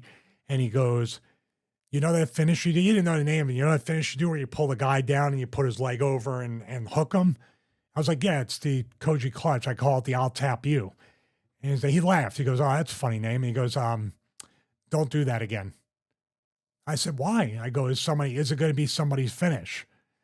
No, not right now. He goes, that finish or that submission move, I think he said it wasn't a finish. That submission move is so good, looks so good, looks so painful. And like the fact you can get into it out of ducking the clay. He was like going off about how great of a thing. He goes, it's just too good for somebody like you to do. Mm-hmm. And I said, what does that mean? Well, I didn't mean anything by it. It's just like, this is for like a star. This is for somebody that, and I said, well, somebody that can what? He goes, it's too good for somebody like you. So you have to stop doing it. And at this point, they had told me to stop doing the kick, which I absolutely understood because you have Shawn Michaels dipping in and out, you know? So I'm like, well, Ricky, I can't do the kick. I can't do this. What can I do? And just walked away.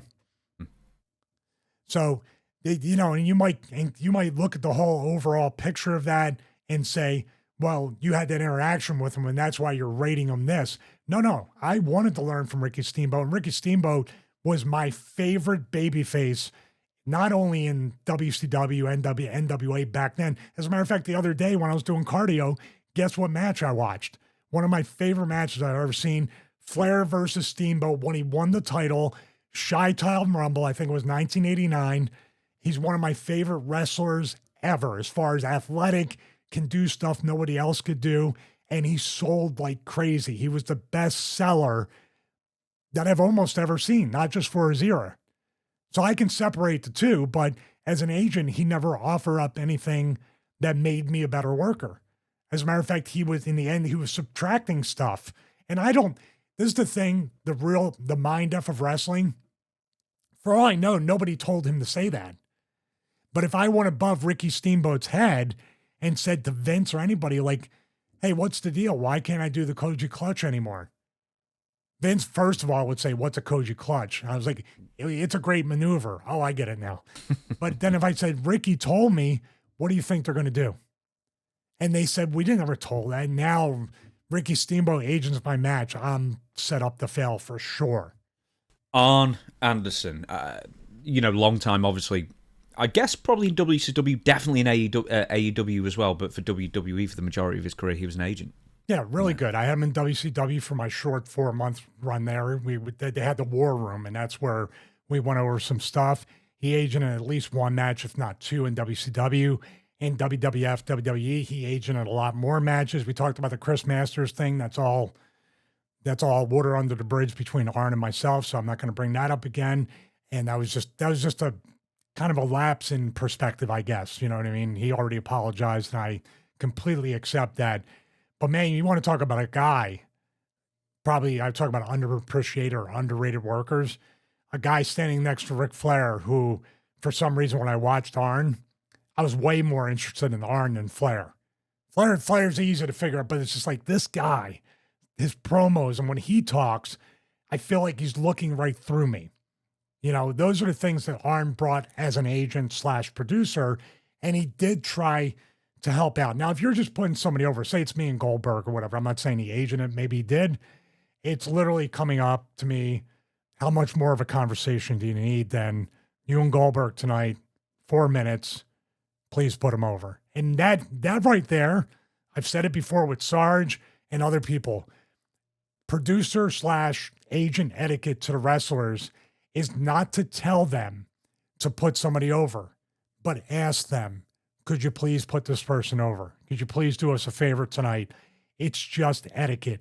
We, of course, know we're not going to, well, some people say no, but if you're asking and they say, yeah, of course I don't mind. Thank you very much. Shake your hand, or Sarge and me do this, walk away. That's it. I think the beauty, and might be a little bit different than a lot of wrestlers have experienced, especially modern wrestlers. When I got to a certain point, I've talked about this before, they left me alone. They knew I knew my spot. They knew I wasn't going to go into business for myself, off what they needed. And I, in a way, I'm not saying that I was right up there with them. I was almost, especially with younger wrestlers or people starting out or whatever, it was kind of two agents. So I would give whatever feedback to them, what do you want, and be that middleman between the agent and the person I'm working. So I had a pretty cool role where I was kind of a player coach in a way too, but I would defer. Obviously, you have Arn Anderson or any of these names, I'm just a kid to them. So of course, right or wrong. Now there is sometimes, say with a Fit Finlay, never in front of the talent or never in front of the other wrestlers, but then pull aside and I was like, hey Dave, I don't quite understand this part. Could you explain it to me? It's saying like, I'm not sure about this, but can you explain what this means? Same thing with Arn. And Arn would be very gracious whatever time he had. Because remember, they had multiple matches to agent. You're not the only, it's not like Pat Patterson, main event, main finishes, maybe some top storylines, and maybe not even more than one match. Arn, Slaughter, who else? Lanza, any of the other names are juggling 3, 4, maybe 5 matches between them. And you're talking about pull aparts, promos, things like that. They also can potentially be there to agent. Right? Oh, I'm sorry. I would give Arn a B. Now, the next name here I've got is Taz. I'm not sure he ever was an agent. Do the job, brother. No, if Taz was my agent, I'd be like, after we're done talking this match over, you need to choke me out every single time. Now, was he an agent? Sometimes because, well, I'm sure he helped out, but I've never known him anything but being a commentator, which is such a full day of production meetings and rehearsals and other stuff. Best I know, his name just came up. I very briefly. I have no doubt he would be. I have no doubt he would be great. Can't rank him, so it goes into not applicable. But yeah, of course, you can learn a lot from Taz. Johnny Ace. This is before he was WWE Vice President of Talent Relations or whatever it was. Was he like a regular agent like so many others? Yeah, I think when he first came in, he wasn't. Well, I wasn't sure if they were grooming him for the JR job, but after a while, that you could tell that that's the position he was going in. He was an agent because he got carried over from WCW. He was my agent on quite a few matches. That might have been how we started our professional, relationship. And then we had a flight overseas where he sat next to me and we had a conversation the whole time. And that's when he started putting me down in developmental and other things. And there were times where he would just want to agent my match. You know what I mean? People can say whatever you want about Johnny, and obviously another scandal right there. But a lot of times in the early days, Johnny would offer up a lot of political advice and stuff like that to try to further whatever. Did I take it? Most times no, because I wasn't comfortable. But he at least tried to offer up the way the business kind of works in that vein. But also being an agent, the best advice he ever gave me was funny because he was like, is there a move? Hey, Stevie, is there a move? And people love when I do that. Is there a move you don't like taking? I was like, wow, there's plenty of moves I don't like taking. But yeah, there's some that I can't take so well. And I think I had said to him on the plane, I can't backflip. So when I take a finish, I know we have later on in the show a question about that. I just don't do it well. It's not about not liking it. It's about, it looks like crap. It scares me. I'm not really great at the whole thing. Therefore, the person doesn't look strong. He told me a story that when he was in Japan, I don't know who it was to, but they kept telling him to do the moonsault or some move off the top rope. And he kept doing it and missing it and doing it so bad that they said, don't do that anymore. I said, that's actually great advice. I said, what about getting fired? He goes, oh, I never thought of that. Because after 3 or 4, they're like, this dude sucks. He's got to go. Great. I would give him, for the times I did work with him, probably, you know what, I'd have to give him a B because he did offer up advice, but he also, like I said before, a lot of the benefit for me with these agents is the freedom to create, the freedom to do it my way. I was never thumbed down. I had a great, I was so grateful and blessed to have some kind of autonomy and creative control on how I did it. And as a matter of fact, I loved when they would come up and say, you know, we need 3, 4, 6 minutes, whatever. If you could put him over, please do. You know, do you mind putting him over? No, not at all. Is there anything you need to know or anything? No, just check back with me. I trust you. Do it. Get into the finish whatever way you think. But I would always come back to him after the 4 o'clock meeting and say, this is what we have. And I said, we aren't. And this is where, as a worker, here's where politically I did learn it. I don't know everything, but also you have to make the agents feel useful. They are useful, but there would be something, even if I didn't know the spot, or even if I didn't know what to do, or didn't know something, I would say, hey, Johnny, we got this, and this, but I'm stuck on this transition from this move to this. I'm stuck on a transition from the heat to the comeback. Do we do a double down? Like, where are we on the show where, and that's a legitimate question, actually. That's where I would say, I don't know what else is going on. Where can we fit this in? And I feel like those kinds of things, while also authentic in a lot of ways, also politically put you in favor that, think about it, how many people have said the agents are completely useless? And they hate even dealing with them, right? The majority of people. But you gotta work with the devil you know. So for me, it was always empower them and make them a part of the whole process. Did I work them? Yeah, sometimes. But to me, then the funny part is I worked myself because I would go into that saying, let me just give them a little something to give back to me so that way, you know, I empower them. And then they would say something completely that I wasn't thinking of. And I was like, oh, I just tricked myself into learning something. Speaking of learning something, Michael P.S. Hayes. One of the greatest minds in the business. Personally, don't care for the guy at all. Those are 2 separate things right there. But great mind. But Michael would also, the way he would sometimes say things weren't really, how should I say, conducive to making you feel good about the situation or anything like that. He would be kind of harsh, but not in a constructive way sometimes. Now, I had him on a few matches in the beginning. He seemed to like me. And then for some reason, after the right to censor and all that stuff, he never really agented anything, but he would always give backhanded kind of digs. I mean, not so backhand compliments that were actually digs and were kind of like made me feel about that big. That's something now. It's like whatever.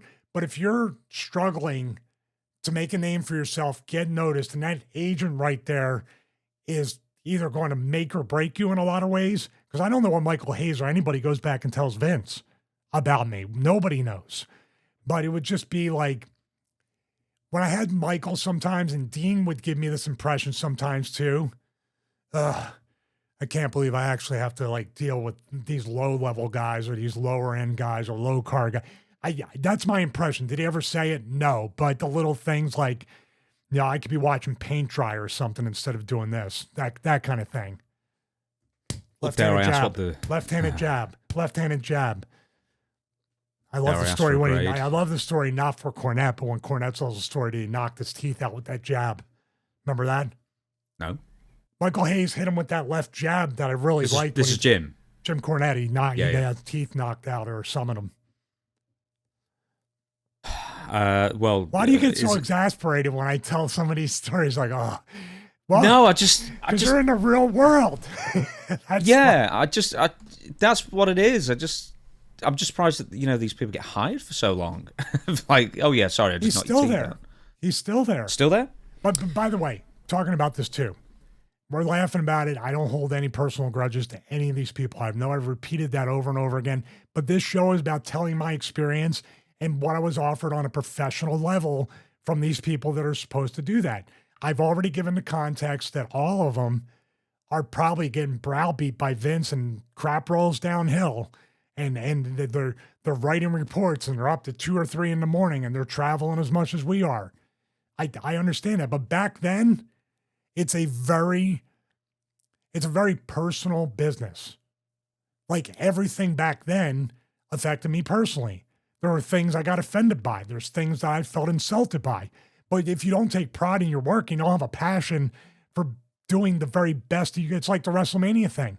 If I don't want to work WrestleMania, then what the hell am I doing in the business?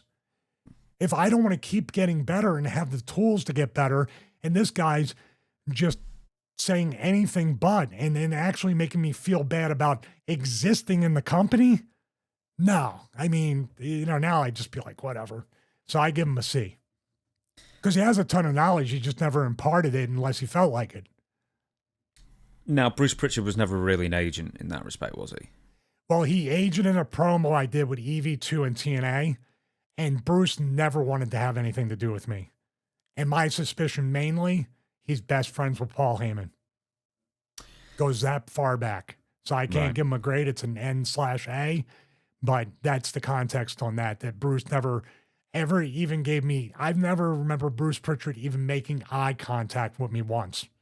Look over my shoulder, look away, handshake like that, and just walk on. Tully Blanchard, now he had a very, very brief run as a road agent. No, I didn't have him as an agent. I don't know if anybody had him with an agent because the story is that he treated Bradshaw a particular way in the past, and wasn't he confronted that day on his first day on the job? No idea. I didn't know there was that much of a story. I had heard that. That's secondhand information.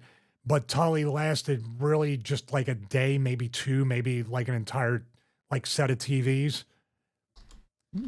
I had heard. I don't know if it's true, but he treated Bradshaw a particular way. I guess in Texas or somewhere around there or back in the day. I'm not quite sure. Or it could have been early WWE because the Brainbusters were there. When did Bradshaw get into WWE? No, 95. They never gone by 92 WWE. Or 93 at the very 92. The Brainbusters were gone in 89. Oh, 89, right after that. They actually, but I remember their SummerSlam match against the Hart Foundation in Meadowlands, right? It was like one of the best opening matches in SummerSlam. That was 89 or 88. Yeah, and I think that, Tully had just failed a drug test, I think. That's when Arn was supposed to go back. They were supposed to go back. Tully failed the drug test, and they cut Arn's pay significantly because of that. Incident with JBL during his trial period as a WWE agent in 2006. This is Tully talking. He cut a promo on me the second night at TV. I remembered meeting this guy. God confirmed this wasn't feeling right. I shouldn't have been there. He said one thing when he talked to me. He said, "You don't belong here." He certainly didn't stop me from going to work for them. It just didn't feel right for me. But this year at WrestleMania, John came up and apologized to me for his behavior. I told him if I treated him poorly, which it's entirely possible that I did, that I'm sorry. So I said I'm sorry in 2006, and he apologized to me this year. So all things worked out in the end. Oh, that's awesome. You know what's great about that, and it lends a lot of a great analogy to what we're talking about with the agents. It's like my dealing with Arn there. There's no harm, no foul. and no personal feelings about the Chris Masters thing. He apologized. I accepted the apology instantly, more than instantly, and we move on. So these things are very personal. So if someone says like Jamie Noble, hey, I was just trying to fight for my job or keep my job. I was like, I understand. It's cool. We're both past it. And that Tully and JBL thing, I give John a bunch of credit for that too, to go up to somebody who treated you a certain way and say, let's just all get past this. That's really cool. Barry Windham.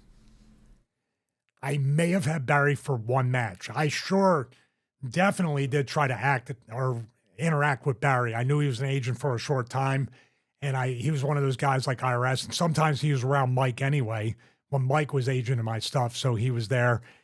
Great mind, great athlete, very, very underrated. I still think one of the best matches I've ever seen was him against Bam Bam Bigelow at Starrcade. I believe it was 86 or no, 86 was Skywalker's. Was it 87 or 88?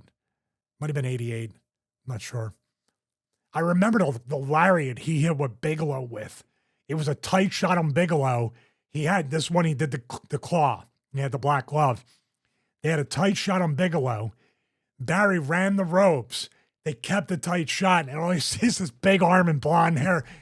Just stuff like that sticks out. It's pretty awesome. And I brought that up to Barry about that match, and he was like, you remember that? I was like, oh my God, dude, let's watch it right now. I take it you can't grade him then, though, because you couldn't even remember if the agent did a match. No, I can't. No. Okay, this is an interesting one because I didn't really realize he was an agent at any point. Tim Horner. Never even saw Tim. Him and Brad Armstrong were a great tag team in UWF, and then when NWA bought UWF in the beginning, I really liked them as a team. Now, this next one might be a bit late. Or, sorry, you might have been a bit late for him, but George the Animal Steele.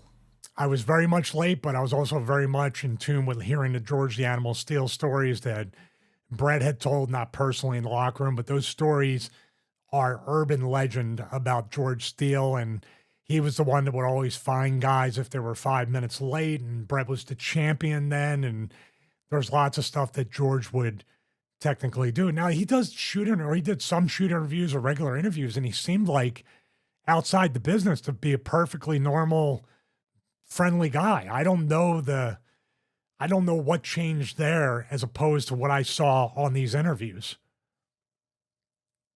Marty Jannetty, but this is a trick question because he was hired. God, I'd go back into wrestling just for him to be an agent. Yeah, he was hired to be an agent of one of the 9 times that he was fired. This time, he was going to be like a player coach kind of thing for the new ECW, the 2006 version of ECW for WWE, and never showed up. Somewhere between not showing up and also he couldn't leave the state of Florida for yet another illegal infraction. So obviously I just thought I'd throw that in there. But someone who did briefly show up, you've said very nice things about it before, he was an agent, player, coach kind of guy for the ECW WWE house shows in 2006, Brad Armstrong. No, Brad was definitely. And then you had Scott Armstrong as a referee, who I would consider Scott, when he was the referee, to be one of our agents as well. That's the amazing part. We have a guy like Scott Armstrong talking about that. I'm going to grade Scott and Brad on this. Brad was awesome. And it was one of the first house show matches that I worked in ECW, and I loved working him. And he's somebody, they didn't really contribute as much as he could because I think the whole brand was trying to find their footing in the beginning, and everything changed. Remember, we talked about Dreamer and Shane were supposed to run the thing. We were supposed to have agents like Jerry Lynn and I'm sure Brad Armstrong and it never really, it just morphed into a taping before SmackDown. So I can't really say, but I will say this, Brad was unofficially the agent for the house show match, and that's all I needed to know. Because he kept asking me, what do you want to do? And I was like, whatever you want to do, whatever you want to do, whatever you want to do. And I'm like a little shaken. He's like, why are you? And dude, and this is what I think makes myself stand out.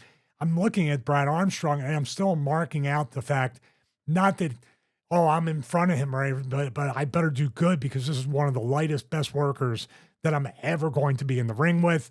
And he's going to teach me so much. And during the course of calling the match, I would be asking questions about, okay, just curious, like, why would you go from this to this?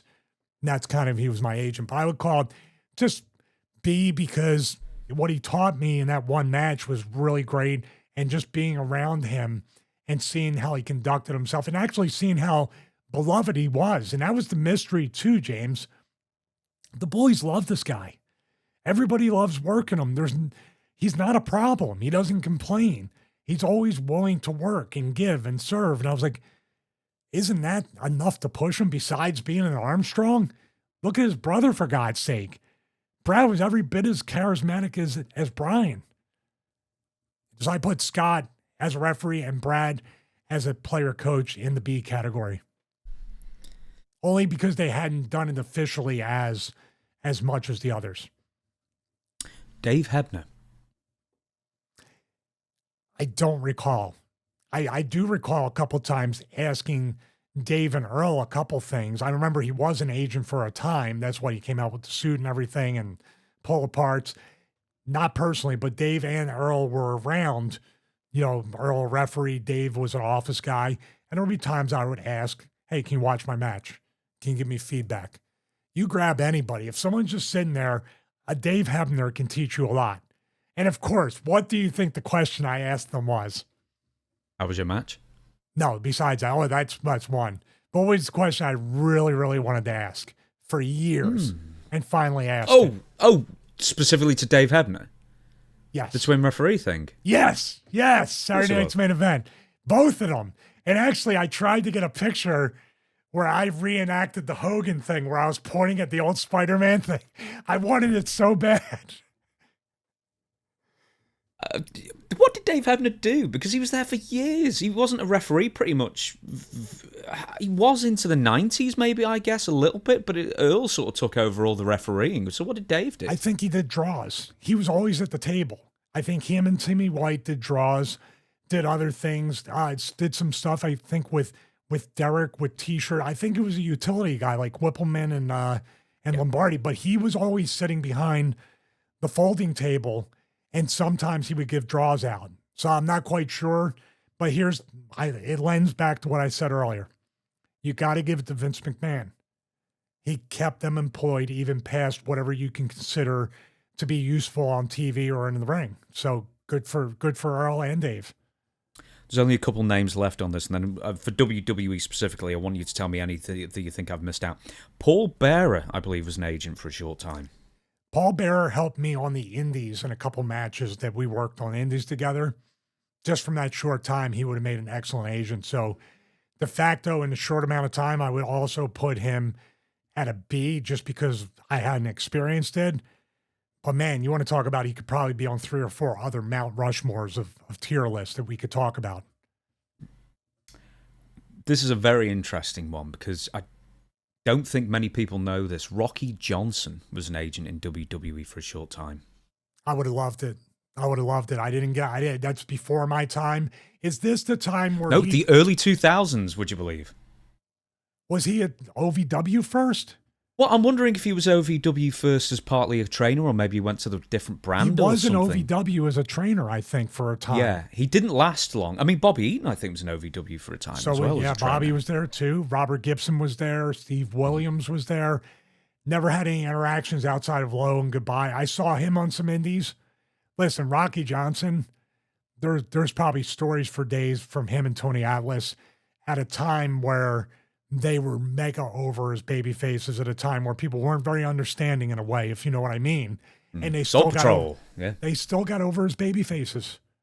So you can see that charisma is also genetic. The Rock and his father, definitely. Okay, any names from WWE specifically that I didn't bring up? I can't think of any. I know the whole new guard of agents and now having female agents, which, by the way, when Fib was doing that, I was also like, why are we not bringing in a Medusa or anybody else to team up and really give a perspective? Like, can you imagine how good those girls would have been? They're still great, but if they had Medusa or somebody else that had that WWE style down that could teach, and I know she's an agent in NWA, correct? Medusa. I believe so. Well, Gail Kim, until recently, was doing TNA. She was doing a great job. Everyone loved her. She does great too. But I think Medusa was with NWA doing some stuff. Right. There's more. There was TNA. There's WCW. By the way, there is a name. It's right here, but it's also WWF. Terry Taylor. He was WWF and WWE as well. We'll save it. We'll save that for the. We can't. We've done nearly an hour on this. This is going to be Take a Drink future episode. We're going to do TNA, WCW, ECW, Ring of Honor, whatever you'd call an agent in some of the smaller promotions, I guess. We're going to save all that for another. In other words, episode. Shut the hell up, Stevie. You've talked long enough for this episode. Oh, no. We've got plenty more in the episode. Don't you worry about it. I've got what went wrong and everything else. So, no, don't worry about that. You checking off names and go, okay, when he gets to Heat with 10 agents, we'll make it a part 2. Put it this way. I was looking at this, right, and we were 10 minutes into this segment and you'd only talked about Tony Correa. So, by that point, I was like, right, okay, we probably need to split this up. People want smart-ass T-shirts, by the way. They're welcome by the way, to it. Botch Watch T-shirts, too. Who's asking for Botch Watch T-shirts? It only has to be one person at this point. Yeah, no, that's fair enough then. Right, okay, let's move on to some more fan questions. Invested detail, if for goodness sake you got your money's worth with that one. And more so when we do further installments of that as well. Right.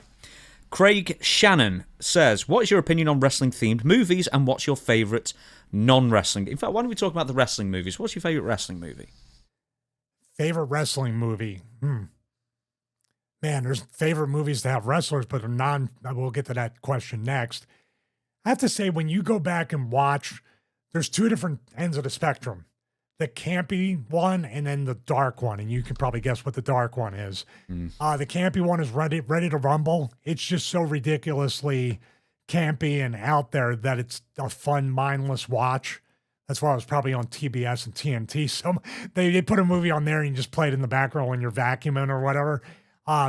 Ready to Rumble was a fun movie. I know the documentaries, some of them are really, really well done. Like, I think there's one called 350 Days, and it opens up with Greg Valentine driving his caddy and stuff and talking. And for some reason, when Greg Valentine talks, I just listen to the way he presents himself and everything. The other one on the dark side is obviously The Wrestler. Some stuff can be embellished, but a lot of stuff in The Wrestler is like, wow. And the locations where they're sitting there in that ballroom and even the locker room, these are places I've actually been. And if they're not, they look exactly like they are places in like New Jersey and other places where shows I did took place. So I can't think of many other. I mean, there's ones like old school ones, like I Like to Hurt People. Yeah. I'm going to give you some. How about that? I've got Secrets a of list Pro of it. Wrestling with the Birdcage and the Corvette and the Smoke Machine. That might be right up there as well.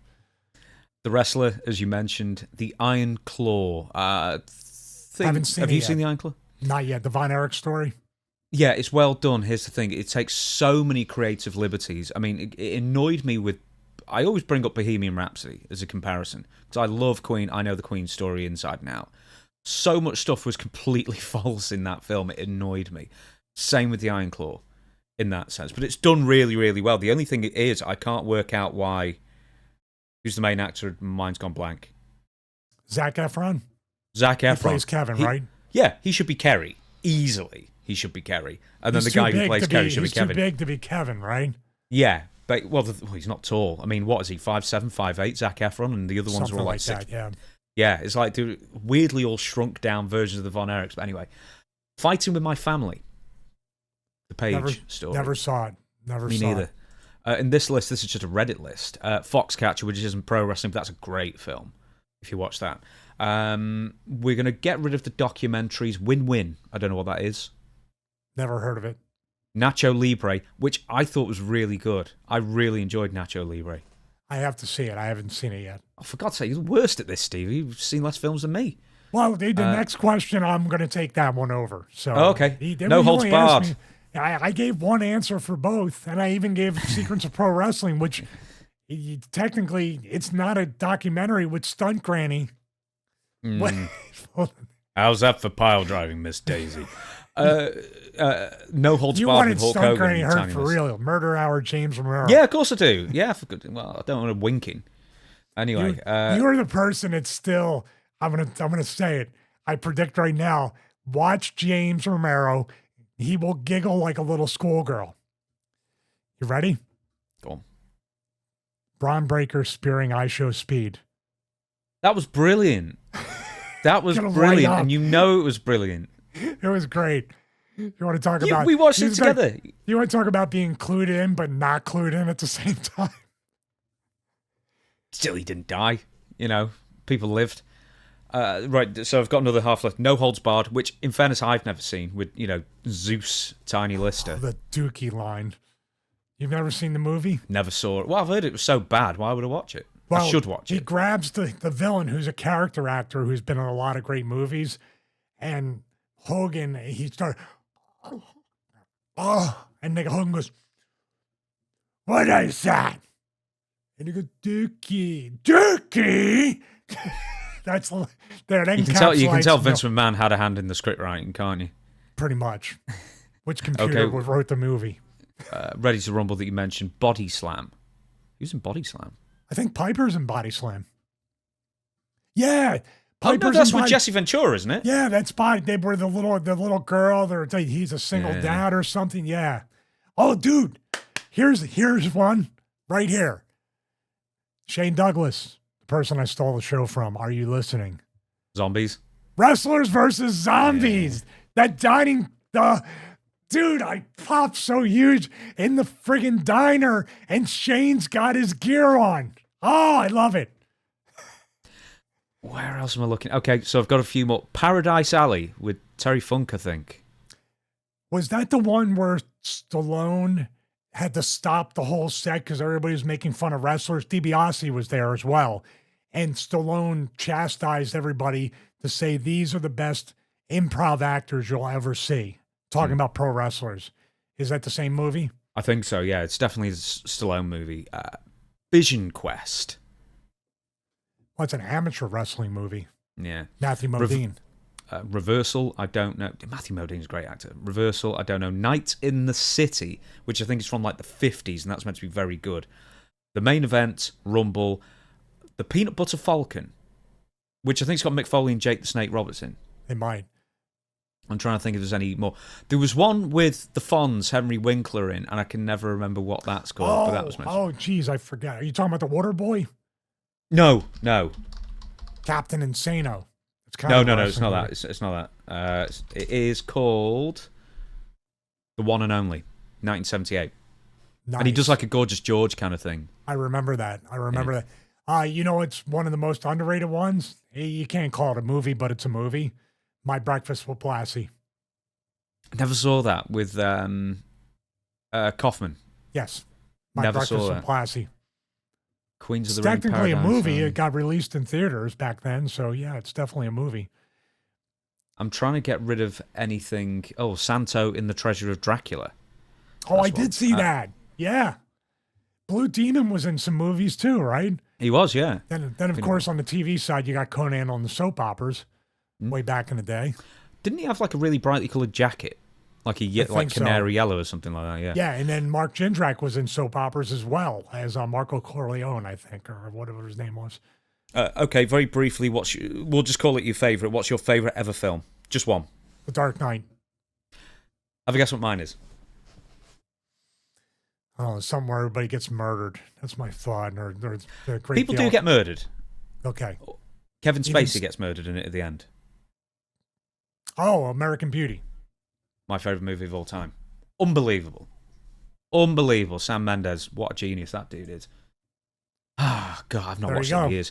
I stopped myself watching that because I was watching it too much, but it's the best film ever. I love it. Do you want to guess how many times I watched Dark Knight? My wife and I tried to figure it out because it was a movie. Are we talking three figures or four? We're talking mid-fours.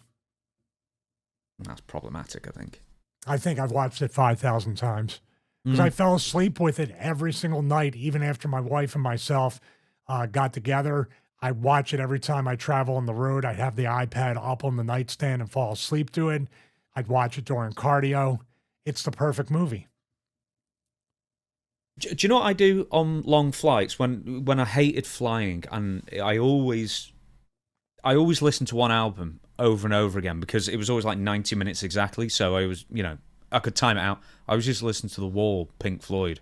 Because I was it has a story to it. Yeah. Weirdly, it kind of sort of is in that kind of sense. But yeah, it was 90 minutes, so you just knew that 90 minutes had gone, and then you just re-listened to it.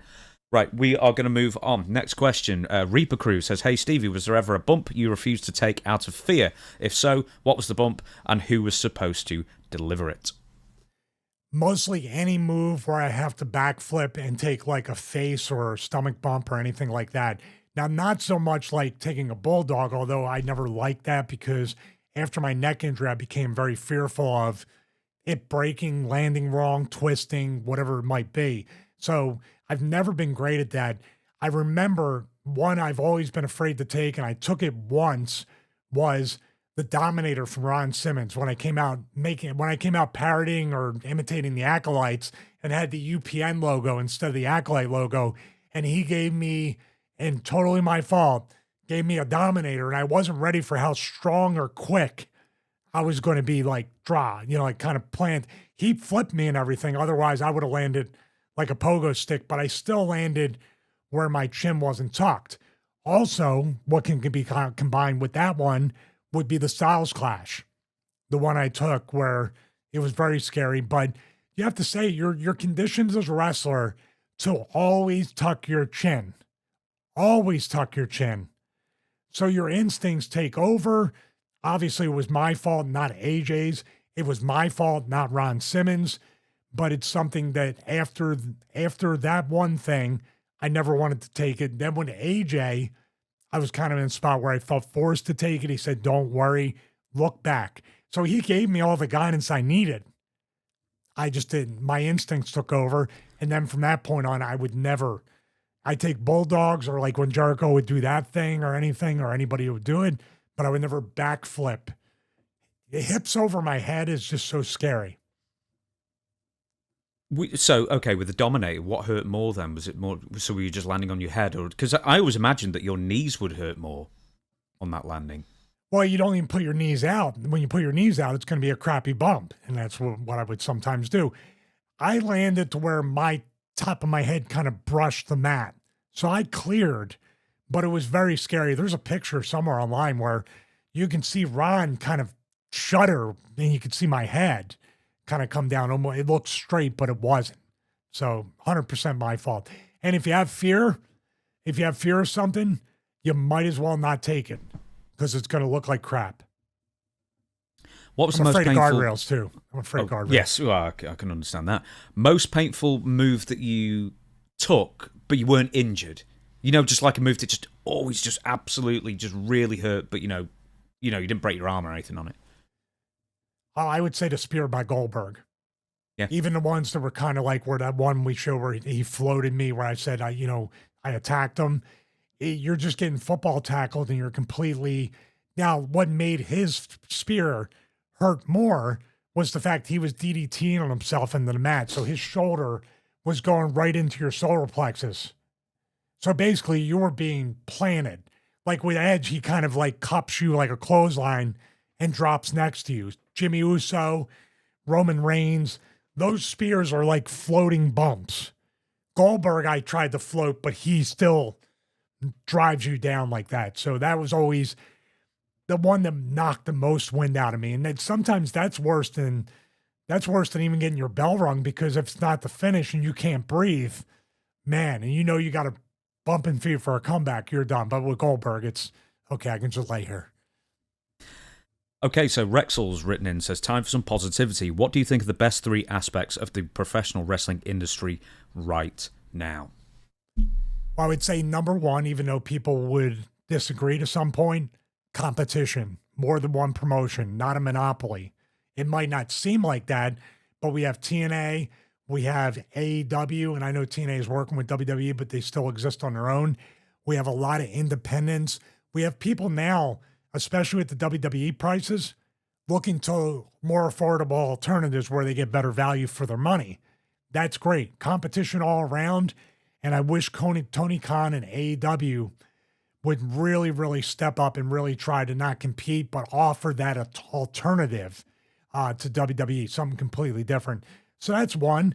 Number two, even at 53 years old, or if you're a wrestling fan or you're James or you're any wrestler or anybody, we can all learn. There's always something to pay attention to. There's always something going on.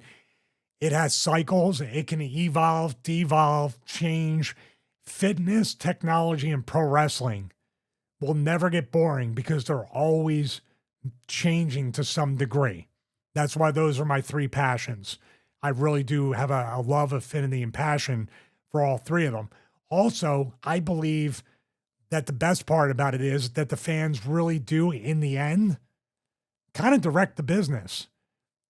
You think about the Daniel Bryan story, the fans in wrestling have more power than the NFL fans, the NBA fans, the baseball fans, any professional sport, even movies. Think about movies.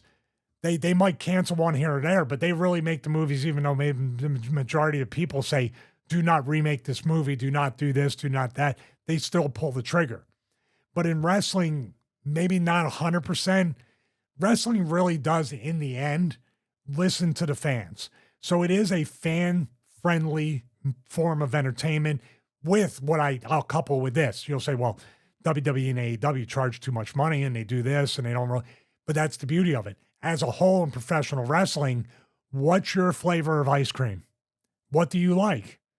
You can find it. And most times, by the way, you can look on YouTube and say, I really like the old school wrestling. You can get as much as you want for free. You don't have to pay $40,000 for a front row ticket to watch Ricky Steamboat versus Ric Flair from Chi-Town Rumble. I can get that fixed too, just like anybody else. I'd also add better pay for less dates. If you're working for one of the big, AEW or WWE on the main roster. Yeah, there's more than three. I think there's more than three. I think the care for the health of the talent, while not perfect, is definitely a lot better. So way more than three, which, by the way, is a great thing. Like to ask me and James and I, sorry, bad grammar, to ask James and I for three positive aspects about the industry, the good thing is that we can argue over what three there are. There are more than three. Also, I'd say that pro wrestling has never been more respected in mainstream media, I guess, than in 2025. It seemed to change at some point, like 10 years ago or 15 years ago, where like all these huge media entities cover wrestling without the snark. They don't pretend it's real. Oh, here they come, body slamming their way into town, right? Yeah. We're gonna suplex this segment. You know what I think? This is just a little theory on the side. Mm-hmm. I think it's paid product placement. Paid promotion. Yeah. Paid promotion. It could be. I think it definitely was with ESPN, I know that. But I think a lot of the places, yeah.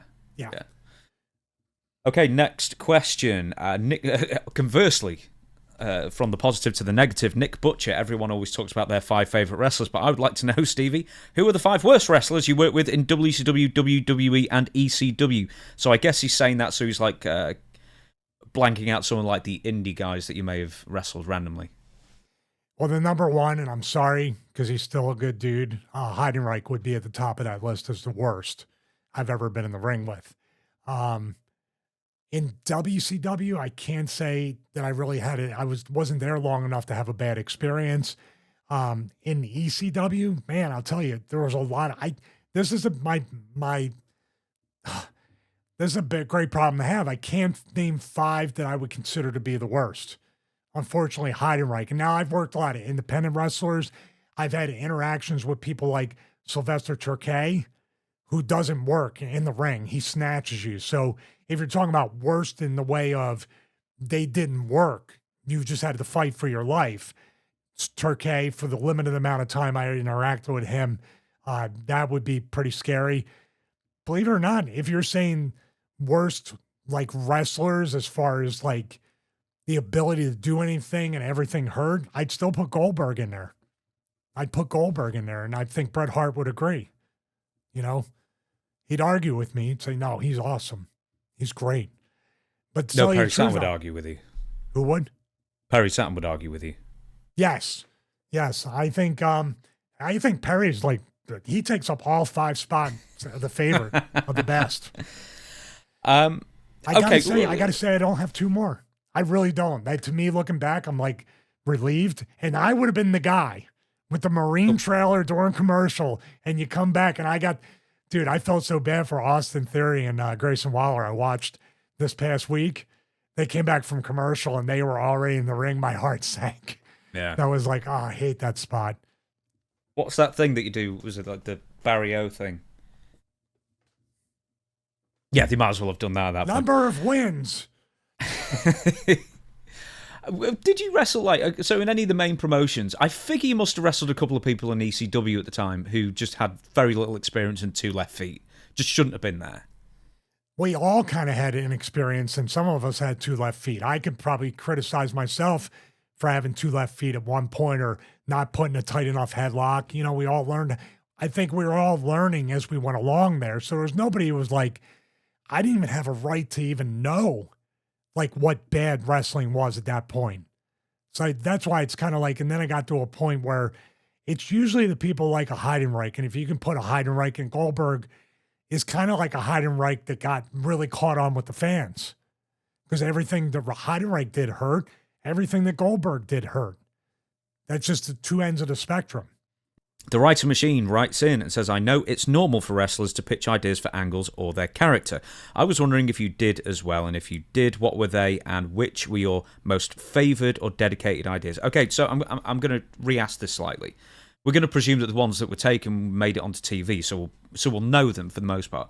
Were there any ideas or pitches that you made to any office that you thought were great and fell on deaf ears? Or you were given an explanation or a weird explanation, whether it was right or wrong, of why it wouldn't work? There were many times where I tried to pitch. Now I would pitch other ideas for other wrestlers and just tell the writers you can keep it for your own. And a couple of those made it to TV. I did pitch different stuff to do to get other people over to get booked on house shows. So one idea I pitched was, since I'm working everybody on the first match on Raw, can I work them on house shows and get them ready for the match? So it's not so much a character, but a position. Now, as far as characters, I tried to pitch everything. I tried to pitch, definitely there was one point where I tried to pitch a character very close to Dr. Stevie, like a Patrick Bateman American Psycho. That's what Dr. Stevie was based on. I had already done the cult leader thing with Right to Censor, and that was all baked in with different characters that I researched with the Right to Censor. But at the same time, anything that I pitched was literally just for the Stevie Richards character to be attached to the storyline, to try to get this baby face over, to try to do this. I knew that I wasn't going to be, and I kind of knew at that point after the Right to Censor, the Victoria stuff, there was no repackaging me as a completely different character unless I wore a mask. And that wouldn't have worked because logistically, I tried to wear a wrestling mask just to see what it was like before I pitched something like that. All the credit in the world to the luchadors and anybody who wears a mask.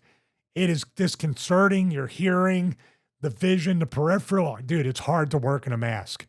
So that was out the door. But there was never anything. And towards the end, I started pitching ideas for other people to try to see if I'm going to morph into office, writing, whatever I could at that point, because the writing was on the wall, literally, for me. So, no, not really. But when I was in TNA and the Dr. Stevie thing was going to go away and I was going to be part of the EV2 group, I was trying to spin that Dr. Stevie character into something else, anything else, to stay away from the EV2 stuff. I know, future episode, take the drink. But no, not really. Every stage that I worked in WWE, outside of Right to Censor and Victoria and Stevie on Heat, was literally just try to fight for that character survival.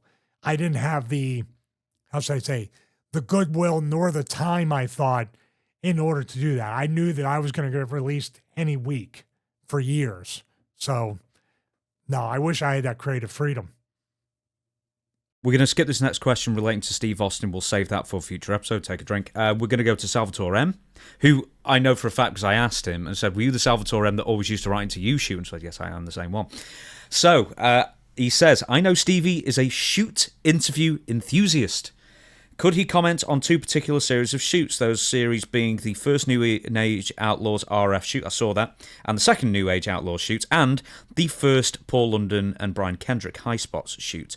And the second one, these 2 series are interesting because in the first shoot of each respective series, you have pure burials, And the second videos were the mea culpas. It's astounding because all talents involved, with the exception of Paul London, went back to work for the companies that they buried. Now, I didn't realise about this about you, Stevie, is that you're a shoot interview enthusiast. I didn't realize that either. I have watched them. There's sometimes the ones that you talked about, Pink Floyd, The Wall. If I have a long flight or something back then, I'd put in a 3-hour honky tonk man shoot interview or whatever, and then you can just kind of close your eyes and listen to whatever, kind of. I know people say they fall asleep to our show, and they mean that as a compliment, which I take it that way. But I am aware of the New Age Outlaws one, which was mystifying, that they literally said they were going to beat Triple H up and break his big effing nose when they see him, or they're going to beat him up. So it's amazing. But, that's the wrestling business. You can say whatever you want about people being petty, but at the same time, it seems like the JBL Tully Blanchard thing and this stuff, it all seems to be water under the bridge, as I said earlier. Now, what he's saying is the first one is where they said they want to beat him up. Then the second one was mea culpa. I'm not familiar with the second one. They were a little bit more measured with that one. Yeah, very much so. Very much more reserved. Yeah, I remember watching the second one of The Outlaws really excited because the first one was so funny. And that's what you want from a shoot interview. Just pure, just unleashed, say what you think kind of thing. Then the second one was really, demure and trying to walk a lot of things back kind of thing, which is always disappointing. Do you think they were already on the process, or they had already mended fences with Hunter and they're trying to do that as a makeup one? Yeah, of course, yeah. Hey, but who's working in the business and who's making a ton of money still? So they swallowed a little bit of their, manly pride and everything to basically feed their families. What are some of the best ones that you remember from back in the day for the interviews that you liked? Oh, probably my favorite one is the Ultimate Warrior one with Mike Johnson, where he doesn't do. Oh, you never saw that one? No, I never saw this one. Oh, is he it's in the on gym? YouTube. He tells about it from the beginning, talking about Hogan. He suspected Hogan. They just rehired him in WCW so Hogan can get his win back. Oh yeah, it's a super long one. That's how he got the information that the Always Believe thing from the comic was his trademark. And he walked into the New York Comic Con and they had it everywhere, but it wasn't attached. That was the shoot interview with Mike Johnson. That's probably my favorite one, just because Warrior never did any at that point and never did any really outside of his own YouTube channel, did any of that stuff. There's a ton of them. Kevin Sullivan's a favorite because of the knowledge he imparts and how, he talks about times in the 70s and the 80s and all. He's done a few of them. You've interviewed him too, so it's just a great resource. I'm trying to think of other ones. The Honky Tonk Man is just lunacy at some points, and when he talks, his with Sean Oliver, King Kong Bundy was a fun one, talking about WrestleMania 2. That was a really good one. Do you know what? I know he did stand up for years. He's a funny guy. Well, he was. Rest in peace. Here's a little King Kong Bundy thing, that King Kong Bundy was also a cat lover. And when he passed away, I remember I felt the duty to share that these cats need homes. And a lot of wrestlers shared that part of it. And there's nothing more terrible than person passes away and the cat has to go to a shelter and it's so scared and doesn't know what to do and usually doesn't get adopted.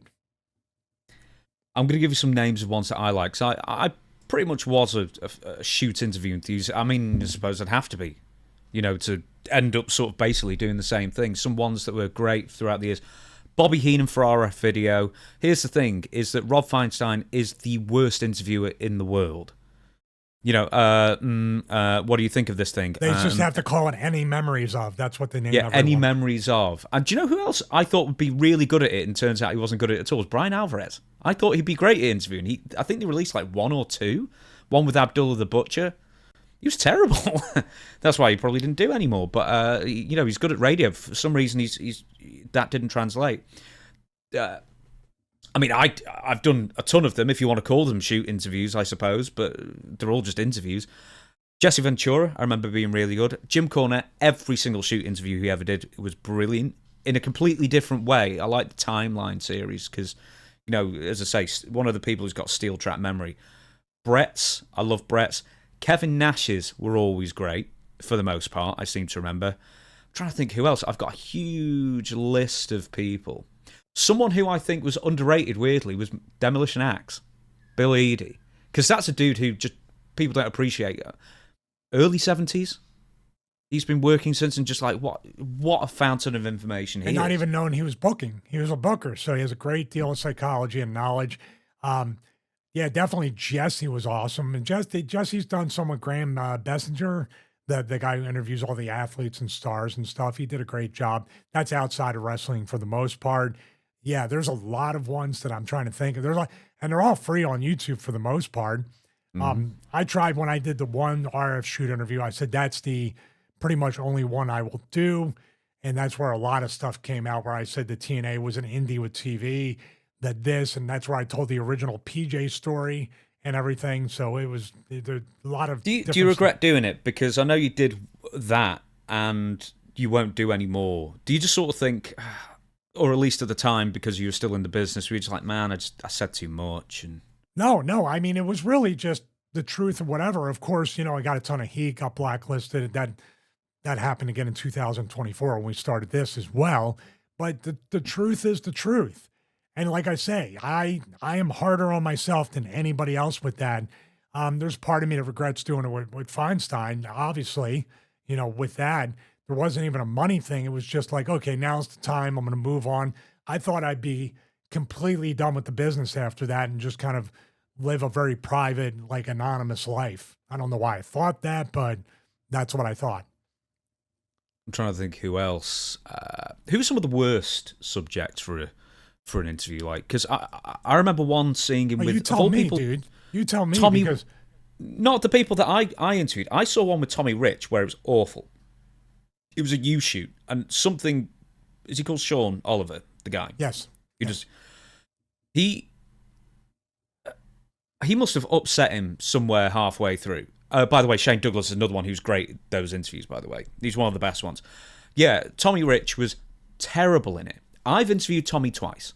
He was great. So there's something must have been said, or he just had a bad day where that was a really bad one. I'm looking through a list of just like the U-shoot ones.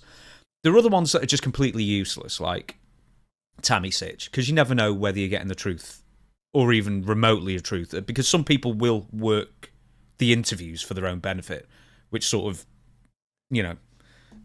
defeats the purpose, I guess. I'm trying to look at... Lanny Poffo was very good. I was about to... we're on the same wavelength. I was waiting for you to finish. I was going to say Lanny is definitely one. He even did a Breaking Kayfabe with Sean Oliver, kind of the sit-down, Phil Donahue looking, like Dick Cavett show, if you're old enough to remember. And I really did like that. I'm trying to... one that really surprised me in a positive way was Insane Clown Posse. Never saw that, but that's a Sean Oliver one as well, correct? Yeah, I'm looking through some of the Sean Oliver or Kayfabe commentaries ones as well. New Jack, always entertaining, if nothing else.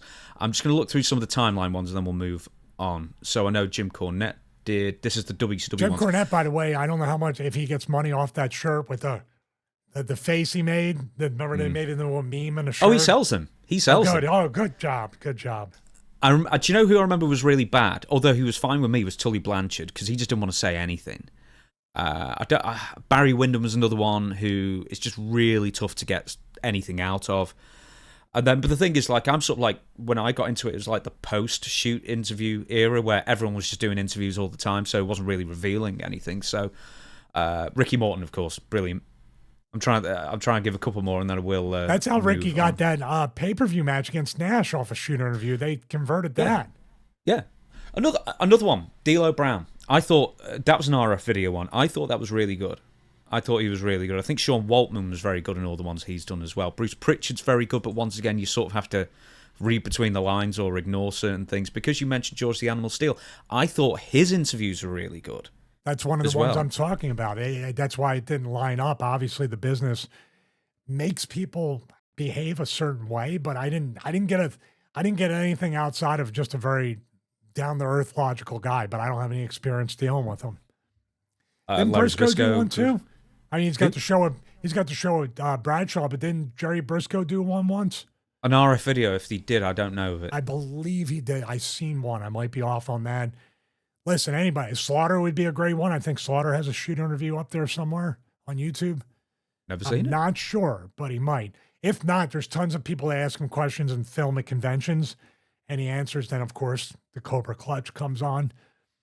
In other words, just like people talked about the positives in the industry, there's way more good shoot interviews out there with information. If you want to be a wrestler, there shouldn't be any surprises at this point for anybody getting into the business, right?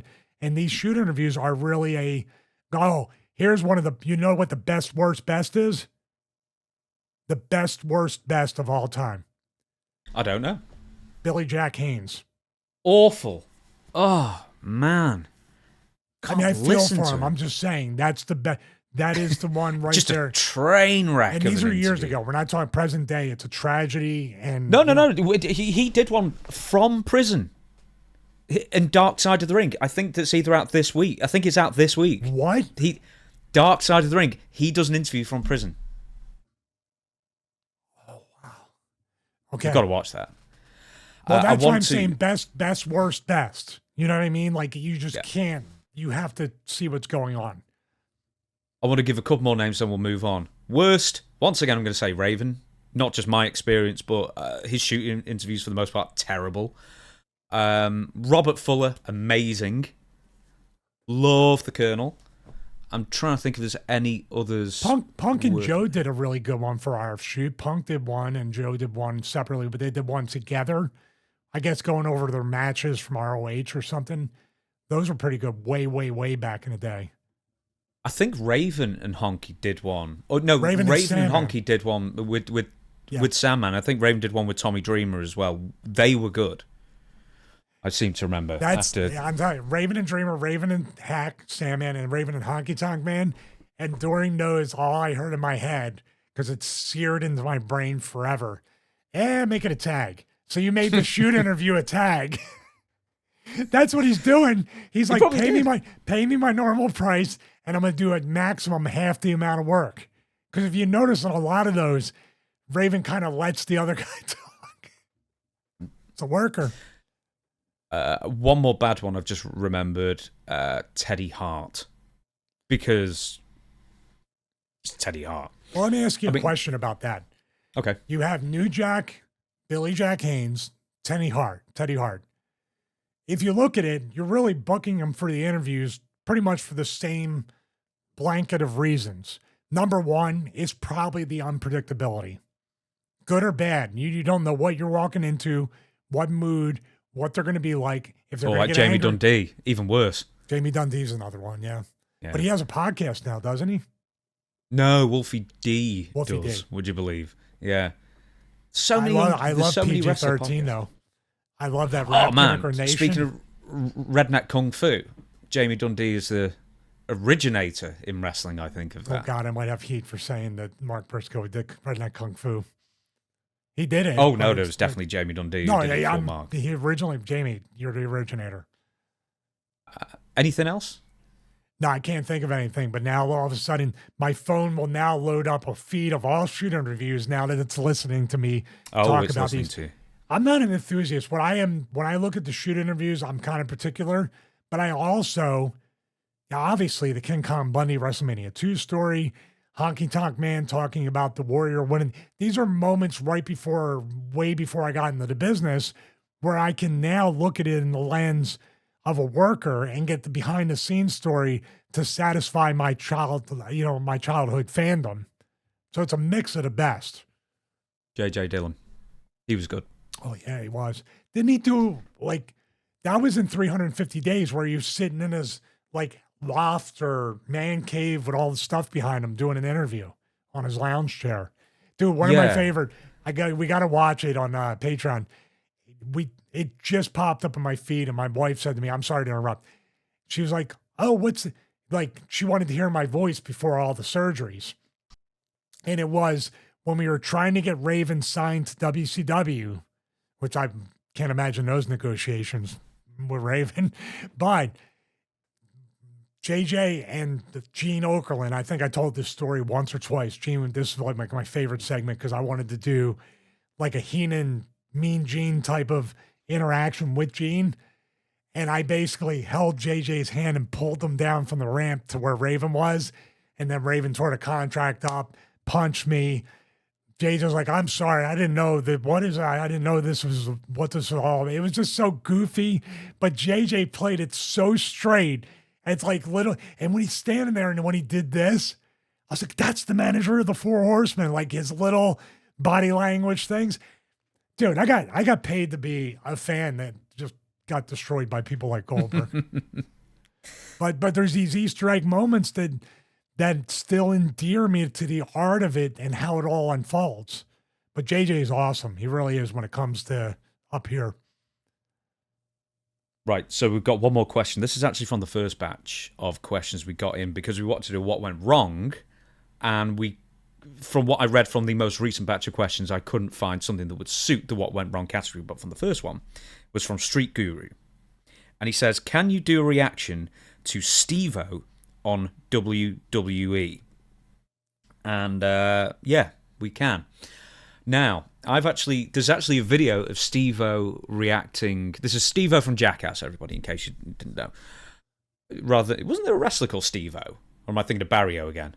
Barrio. I think there was a wrestler called Steve-O as well. Anyway, doesn't matter. Steve-O himself from Jackass actually does a watch back, and he's just like in pain watching it because he just remembered just how bad it went. And this is when Steve-O, Chris Pontius, Party Boy, were promoting, I guess, Jackass 2 at the time, because this was in 2006. And then Umaga, I think it's 2006, then Umaga comes out and basically kills them both. And there becomes a bit of an issue where apparently Steve-O wasn't playing dead enough. And then Umaga just continues, shall we say, to make him play dead, or at least get more of a reaction out of him than he was getting. So, with that being said, Stevie, over to you, or Steve-O, over to you. What went wrong?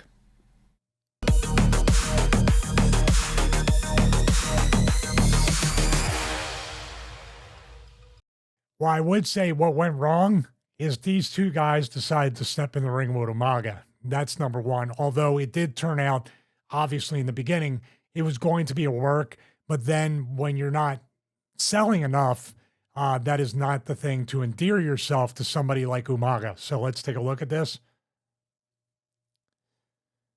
All right, starts out with a little stun. And that's not a stun right there because you literally, I'm going to look at this. Now, this is before he even started getting really aggressive. This was just a bump to throw him down. And it looks like nobody taught Steve-O how to bump. Obviously, Jackass, they're falling and getting beat up all over the place. But I'm going to take this in slow-mo because here's a broken arm right there. You're talking about Leon Slater with the dive. Remember his arm? Mm-hmm. Look at this. Don't do that. Do not do that. Oh, he grabs his hand right away, doesn't he? Oh, no, but the other one comes down. Dude, he's lucky he didn't break his arm, tear his rotator cuff. That right there is very, very dangerous. Let's go back here. How hard is that to drill yourself out of putting your hands down? Well, it's instinctive. You have to do the opposite as a professional wrestler of just keep your hands ahead of you and take the bump. In real life, if you go to fall, what do you do with your arms? Try to put your arms out to break your fall. So Steve-O is doing instinctively like a normal person in the real world would do, where if I fell right now, what do you think I would do? I'd take a full-on back bump instead of trying to break my fall. Wrestlers are crazy, and we do the opposite of what people, well, I wouldn't call Steve-O a logical person, but what normal people, I wouldn't call him normal either. All right, he wouldn't do what other people do. Let's go right here. Now, that guy didn't take a bad bump, but you're thinking, oh, Umaga just kind of hit him in the side of the head. That's not bad, but dude, he's still hitting him across the jaw, like right here. So, and the kid wasn't really in position to follow through to here because he's not a worker. If Umaga goes to clothesline me, what I'm doing is not standing there taking it. In other words, when Umaga does this, I'm running towards him to give myself a clothesline. And look at where the kid's standing. He's way close to the ropes. He lucked out. That could have very easily been right there on his neck. But also, Is he smiling? Is he corpsing, as Botchmani would say? Yes. Smile. Where's, I was going to say, where's his arm gone there? But it's just like, just because you paused it that way, it looks like it was bending backwards. Well, he did the same thing. He's trying to turn. See, he put his elbow down. What are you going to do first? First day in wrestling school. I know that banner's there. I'm sorry. First day in wrestling school, anything to break your fall. In pro wrestling, what breaks your fall is your spine. That's it. So let's go real speed here. Oh, did he give him a little rabbit punch? Did you see that? No. I mean, I give him credit for trying to fight. Watch this. Gave him a little shot. Not the thing. Am I wrong? No. Or is he trying to grab his... See, he puts his hands down again. Look at that. Not the right way to bump. And you're still, in most times, I'll slow mode here. He didn't hit the back of his head, but normally you'll hit the back of your head with that. Oh! Now he tried to put his leg down. Do you see that? Slow-mo. Oh! Look at that leg. Turned like that. That is... But it's natural human instinct that's where... Look at the shadow. You're about to become a shadow in the mat. Now let's see that again. Because Umaga usually, he held them. This is the thing. This is why the extra stinks on it. Usually with that, we saw with Jacob Fatu, they tried to put LA Knight through a table just on last week's SmackDown. Usually when you have them up here, you're not gripping them tight. Now, what Umaga was probably doing was, you're not going to slip out or hold on to me. I'm going to hold on to you to protect himself. But normally, what do? Off the ropes, up. They don't even hook with this and fall back where a regular Samoan drop. Am I wrong? Mm-hmm. They're letting go and usually the person taking it is literally separating in that direction instead of staying close. So Umaga can take the bump and you're over here and there's space. But no, yeah, that was full on. Aki was such a good dude, man. He's definitely sorely missed. But this is not friendly Aki. This is Umaga, who they're not selling for. It's funny. Do you remember when Umaga first debuted? I mean, not with three live crew. 3 minute warning. Yeah, not with 3 minute warning, but when he was Umaga, and I remember he got nothing but grief from the online fans because people just thought he was a Samoa Joe ripoff.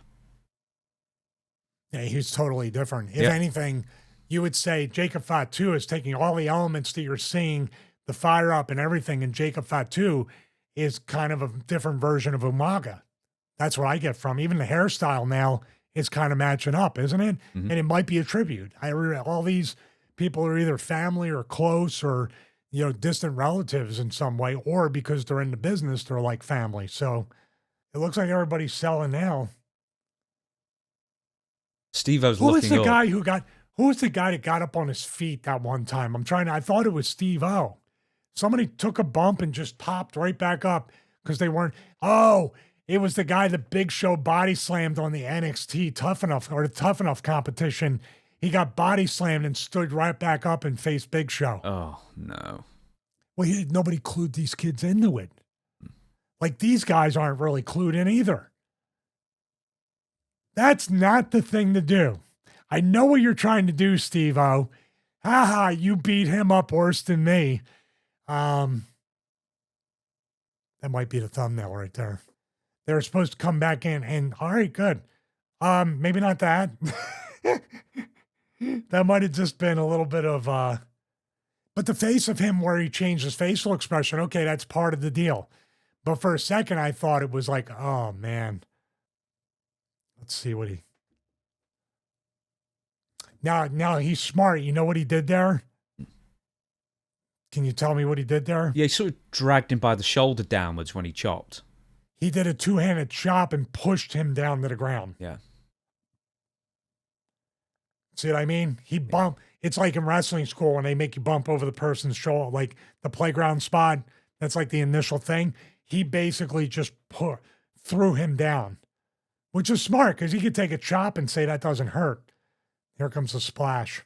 I got to give it to Steve-O. He put himself in position. So he's doing, when you look back, this is the theme too. There's certain things that we watched in the past and we're like, oh, that was terrible, this and that. And then we watch it. What do we say? And it wasn't actually that bad. And now Estrada, who, by the way, when he was managing in ECW especially, he was in incredible shape. And I heard that he's under a Legends deal now too, right? Yes, I think you might be right there, in fact, yeah. Good for him. Good dude. That was a pretty good splash. And it's a good sell to not just die, but turn over and sell like you got the wind knocked out of you. Is this where it goes wrong though? Okay, now what? Oh, he's laughing. He's not laughing. I got to tell you though, I don't understand the shift. Like was he supposed to get out of the ring or roll out and give them, because Umaga wasn't going anywhere. No, he was supposed to play dead at this point, I believe. The splash was part of the plan, but then any strikes afterwards is because I think Steve-O was not, because like Chris, Pontius there is lying down dead. Yeah. Steve-O is very much not. Well, the point I want to make is that the initial sell from Steve-O off the splash was what you do when you turn over. You know what I mean? You're trying to get out of there. Usually the guy will cover you before you roll over if it's a match. But I see what you're saying. But then again, obviously it was set up, but the laugh at the guy and then the change in expression, I thought that at the time might have been like, oh, you're kind of playing it off by yourself. Yeah, I'm kind of confused by this, just a little bit. I can't see his face unless he's laughing again at the guy. You see what I mean? You can't see the facial expression. It's this punch follow-up. This is the one. This is the one because he's laughing. So he must have been laughing still after the splash. That's my thought. Slow-mo. Yeah, that's you. Umaga Dana White could have gave him a call after that one. But just ground and pound. He felt that one. Got to give him credit. He covered up more than pro wrestlers too. Did you do it again? Oh, no. Don't do that, Steve-O. Did you see that? He begs off there, doesn't he? Yeah. He's begging off while he's still smiling. No, not the thing to do. Just lay there. What's the thing in The Simpsons? He's already dead. Or he tells Steve-O, you're already dead. That's enough. Oh, no. This is dangerous for everybody. This is dangerous to put legitimacy back into the business. Umaga broke character to look at him saying, you dumb F kind of thing. He had a very stoic look on his face. Now what you're doing is trying to make somebody sell that has no idea they're doing something wrong in the first place. And you're literally picking them up and throwing them. And if you do hurt them legitimately, say something really hurts, what do you think they're not going to do? Sell. Because they're really hurt. Like, are they giving direction to these people or they just assume, well, they're both in jackass, so they know how to take bumps? I genuinely figured to just throw them out there and let's see what happens. I think it's mostly they said they can take falls and beatings and do whatever. Yeah, I think, and it might be a little unpopular, but this is on the office. This is on the workers. This is on everybody to leave no detail undiscussed, to leave it. You have to take no chances with this.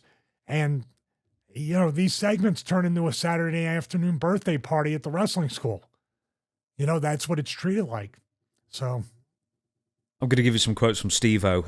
I just remember walking through what the match was going to look like. I just got a call from a 203 number, by the way. Stanford, brother. Is that? I got a call from a 203 number. Is that Stanford? Yes. Ooh. See what they want to complain about. I'm contemplating. They saw it. I'm contemplating. From Steve-O, the quote, I just remember walking through what the match was going to look like. Steve-O recalled, you agree to sort of an outline, like bullet points of what moves are going to be, and you'll walk through it. Then I remember when the show was live and it was actually happening, it was just such a wildly different experience. I felt like he was just hitting me so hard. And then the last move that we discussed happens, and it's supposed to be over. That's the splash. But he is still hitting me. I didn't know that he was hitting me because I wasn't playing dead, and I didn't know I was supposed to play dead. So yeah, that got crazy, man. I actually don't remember. I don't remember leaving the ring at all. And then Pontius, the other guy who's there, Chris Pontius remembers it better than I do, Steve-O said. I seem to recall my first memory being in the control room, which I probably means gorilla position. And according to Pontius, Vince McMahon was just super jazzed. Like, oh, that was great. I know that that's how Pontius recounts it, but I don't trust my own memory quite as much, so I'm just taking his word for it. So he was knocked out. But it also drives home the point that I made. I didn't read that part until you just read it out loud, that you were given bullet points, but you weren't really clued into a lot of stuff. That's on the promotion. That's on the company. That's on the office. And if they can't perform that way, or if there's even a little bit of a chance that I show speed, if there's a little bit of a chance that something can really go wrong, or this guy can get hurt, even though he's not one of you, you don't put him out there. The I show speed thing was reminiscent of this. Just stand there, he's going to spear you. And that kid got knocked out. Yeah, best bits. Do you know of this era, the only celebrity that I remember coming in and actually almost doing the favour, I guess, to the wrestlers, was Kevin Federline. Because he was like one of the only celebrities who actually was happy to not make themselves look good at the expense of the wrestlers. Yeah, and Cena gave him the FU, yeah. Well, you call it the FU. Yeah. Yeah, he was actually a good heel. That was at the height of him and Brittany. He was K-Fed, right? So some people who are like, that's the thing though. Like, he's probably like a great big you-know-what outside of it. Logan Paul seems to be a great big you-know-what as well, but they make great performers. Right. Before we shut down the show, we want to talk about one bit of news as well, and this is something you very much want to talk about, Stevie. WWE firings over the past, as we record this maybe 4 days ago, something like that. I'm going to read off the entire list of people. A lot of them are NXT. Quite a lot of them are women as well, but there's like, 17 names, 18 names maybe, because I think Shotzi Blackheart was named like a day after the rest of them, but I'm going to give you the names. Braun Strowman is the headliner, I guess, if you want to, an ignominious sort of accolade. Katana Chance, Caden Carter, Dakota Kai, which was a surprise because she's on TV all the time. Shayna Baszler, Cora Jade, Gigi Dolan, Jakara Jackson, Eddie Thorpe, Riley Osborne, Mark Coffey, Joe Coffey, Wolfgang, Ora Mensa, which some people are sad about as well, Javier Burnell, Danny Palmer, and once again Shotzi as well. So we'll talk about a few of the names. I know you're not going to be too familiar with all of them because a lot of them are NXT. Dave Meltzer claimed that many of these cuts were perceived as not working hard in training, and if you don't work hard in training, there's so many people who do, and at this point, if the feeling is you're not working hard in training, I saw the term lazy. The ones who are lazy are going to be gone, and the ones who didn't stand out are going to be gone. Now, that's a quote we can dig into straight away, because there's so many wrestlers that for whatever reason are perceived as lazy when they're not. I mean, like maybe Carlito, he always had a reputation for being lazy, whereas what I sort of got out at the time in the 2000s, what I got out of it was that he had the passion beat out of him, quite frankly, and then he was sort of just coasting for a while, and in that sense, you know how that goes, as far as being with WWE and just having the passion beat out of you after a while. Well, let me ask you this then. I mean, the Meltzer quote is just incredible for a few different things. Didn't I mention on last week's episode about the convention fans and scams that the purpose of the business or the goal is to do as little as possible and make the most amount of money? You can consider Kevin Nash, Hulk Hogan, even Goldberg and other people to be lazy because you didn't put a 20, 30-minute match in, brother, because you didn't do, you see what I mean? You can say lazy. And I've heard rumors, and I know for a fact, when Bill DeMott was training people in McDonough, Georgia, in Deep South Wrestling, like Great Khali, making Great Khali do Hindu squats, making Great Khali like do laps and killing the guy's knees, making people train in a way like CrossFit, which the strength and conditioning there, I watched it the week I was training people in coaching.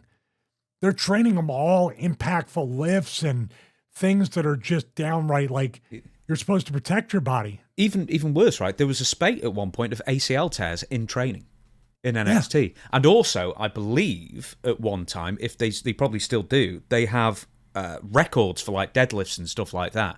Yeah, they compete. Yeah.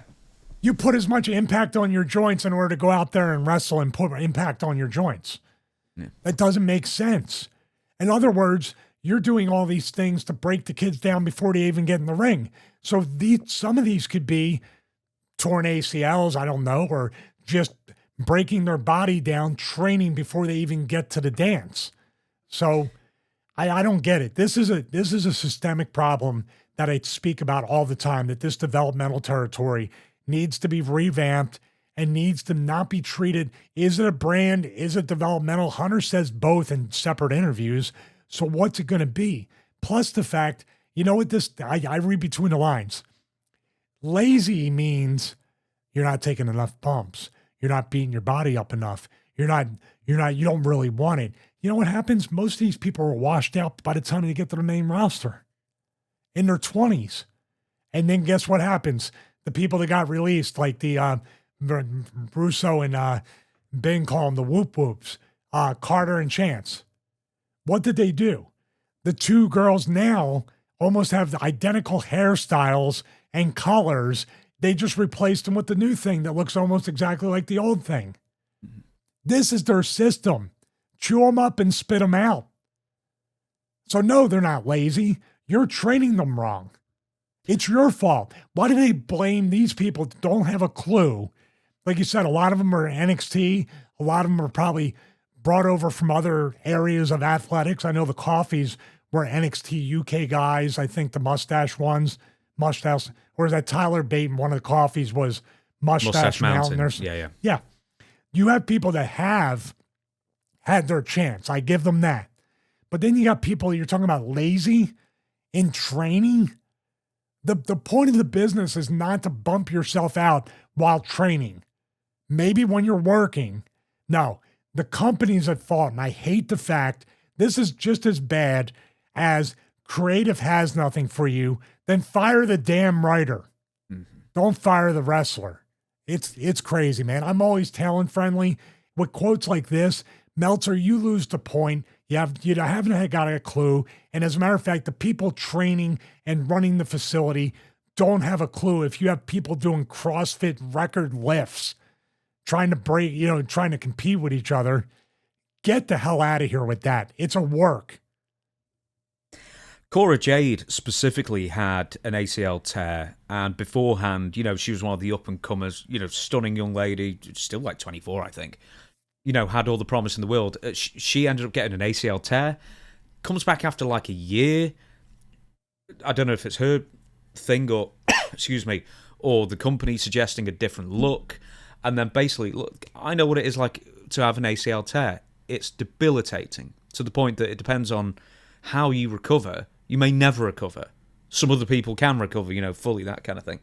But her work regressed because of it. And that may well just be simply just due to the injury. I mean, Charlotte Flair will know the same thing as well. I mean, she didn't have many good matches after she returned because all of a sudden she's turning back with an ACL injury. The very, very serious injuries. I'm going to give you a few of the names that we have to talk about. Braun Strowman now, at high price salary for what was said to be, quite frankly, not much in return. He was already fired once as part of the COVID cuts. He's a former WWE champion. And this is just my way of looking at it. And I know Dutch Mantel said the same thing to me, even though we couldn't record this week, or at least when we do. But he was always like, Braun, I don't get it. Don't get it with Braun. He's overpriced and overpushed for what he is. Do you feel that way with Braun? I'm not one to ever speak that somebody's overpaid or somebody's overpushed because it's a subjective business. Someone had an opinion. My guess is Vince McMahon had an opinion. And you have to look at Braun. At one point, he was right up there with one of the most over acts in the company. They just had to protect him. Is he limited? Yeah. But I'm going to bring another name up that's limited and drew big money. Goldberg. They presented him in the correct way. When they didn't present Goldberg in the correct way, he becomes a meme of sorts. You know, Braun Strowman also, he could have been very much not in the size category or anything like that, but they were even trying to push him as a special attraction, kind of like an Andre the Giant type act, where he stood out, won Battle Royals. I think he won one of the Andre the Giant ones. All that stuff is great. I just feel like, and this is a guy that was literally Wyatt family member, anonymous number 5 or whatever he was, and made a name for himself. I personally like the guy from what I see outside the ring too. He seems like a nice dude, seems pretty cool. But at the same time, I'm not here to say this guy. Now, Dutch as a booker can say, yeah, if I were booking, that'd be too much money. I could pay 10 people or whatever, over pushed. What do I do? Do I have to sacrifice talent, good talent, for one guy? See, that's another thing. How many talents have to work around and put him over? Dutch has great points. So I'm not arguing the point. But if you're going to get paid that and the market, meaning the company budget, is going to bear it, why not? Why should Braun refuse the belt? I mean, now he can work conventions, run. If Braun didn't do this, the only reason I'll heat with you, Braun, the second you won that, you already know what I'm going to say. The second you win that belt, go to the backdrop, get as many photos as possible, get the digital copies, and sell them everywhere. Well, maybe I can say this as a fan then, because obviously Dutch is coming from a different way. I'm coming from a different way, just purely watching the guys on TV. I'm with Dutch. I never got Braun as a special attraction, especially because when he was brought back, or towards the end of his first run at least, there were so many more giants on the roster. Like in that early 2020s, you had your Omas and other guys who were like 7 foot plus roaming around. They pretty much got rid of them all now. But they tried to make Braun as unspecial as possible. He's the monster of all monsters, yet he's like the 6th biggest person on the roster kind of thing. Yeah. So it never worked for me in that one. But let me give you this.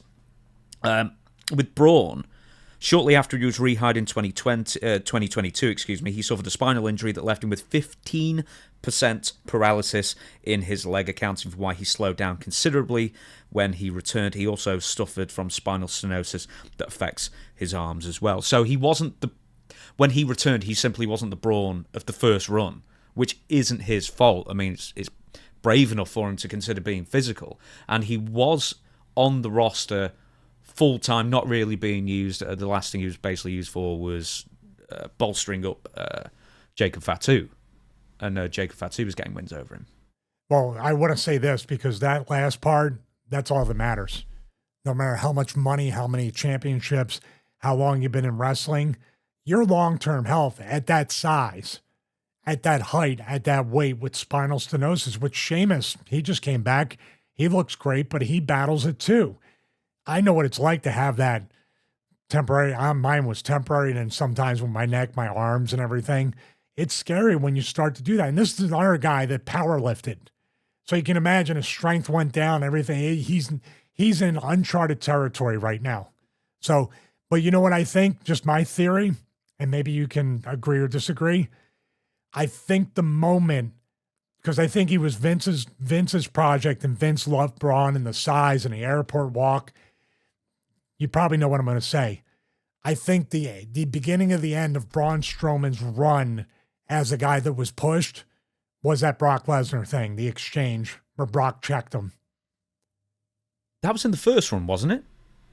Yeah, but I think after that he kind of got watered down a little bit after that. Yeah. I'm just looking actually when I'm not saying it was instantaneous, but Vince is real big on that, you know, and as far as being tough and stuff. And when Brock checked him, and I mean, and maybe it was Brock be like, this guy's not ready. You know what I mean? Could have been something as easy as that. Yeah. He was a Triple H rehire as well. You know, when Vince was ousted the first time, anyway, there was a load of rehires that Triple H enacted. Like, I've already forgotten his name. He was in the White Six, the guy with the mustache. No, the guy with the mustache in the White Six. Sam Shaw, Dexter Loomis. Dexter Loomis, yeah. Where's that guy? Where's all of Wyatt Six at the moment? Anyway. That's why I'm surprised they're not on the list. I'm not hoping for it, but you would have thought they would have definitely been. Unless Bo, who, like I said about his father and his brother, very creative guy. Is he working behind the scenes somehow? No, he's injured, so they've taken him all off, including Alexa, I believe, as well. Oh, wow. So, next on the list, we're only going to mention a few of these. Gigi Dolan comments about some firings due to laziness. She reacted to that report very specifically. When I wasn't travelling to work for either of the two companies I was working for, I trained very hard 3-4 days a week, bumping my ass off and doing cardio drills with one of the best and toughest coaches I've worked with, and worked out every single day, with live events every other weekend. So yeah, I don't want to hear this. The way my body feels says otherwise. So that's just another comment on the laziness. Cora Jade then responds, this is all on social media. This, plus can't forget having to go to my own gym outside of work after quote-unquote strength and conditioning that wasn't doing anything for me other than get me body shamed by my bosses, co-workers and fans. Crazy. The real situation about Cora Jade was that after she returned from... Oh, we've already talked about all that. She tore her ACL and PCL as well. So, yeah, there's still apparently... I always hate the term body shaming because, you know, you're out in basically your underwear on TV. It's an aesthetic business. You have to be criticized. But the thing is, she looks great. So I don't know who's shaming her for her body.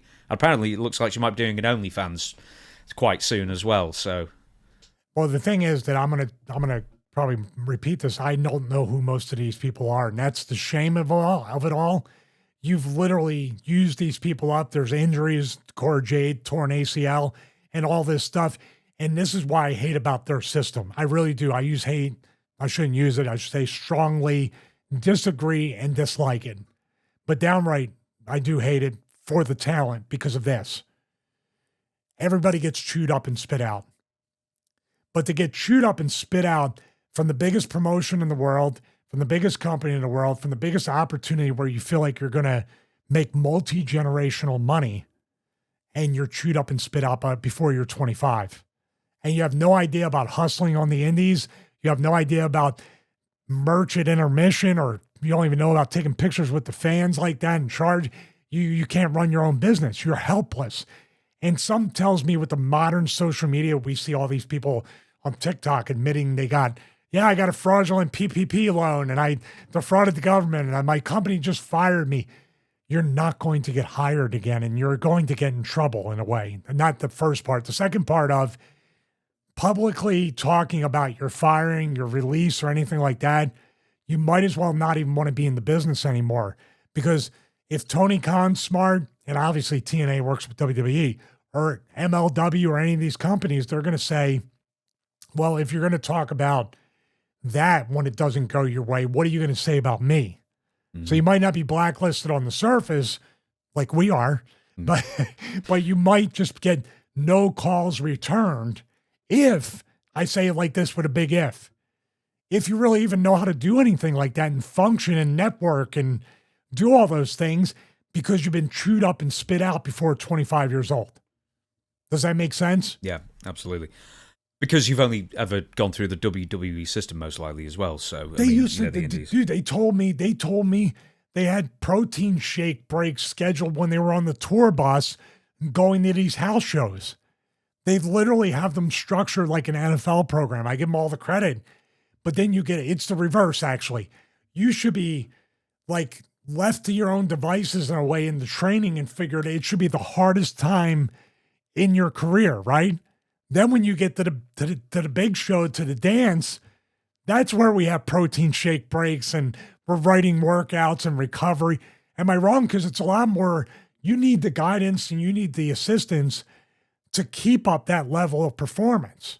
I'm going to give you two more names. Shayna Baszler. This is an interesting one. She's 44. She was used really well in NXT. She was used well in the main roster for a while. She was a hire pretty much because of Ronda Rousey. She was friends with Ronda Rousey. She had a shooter character because she was a former MMA fighter, of course. And then, it's one of those things where it's almost like, what do you always say? The shiny toy.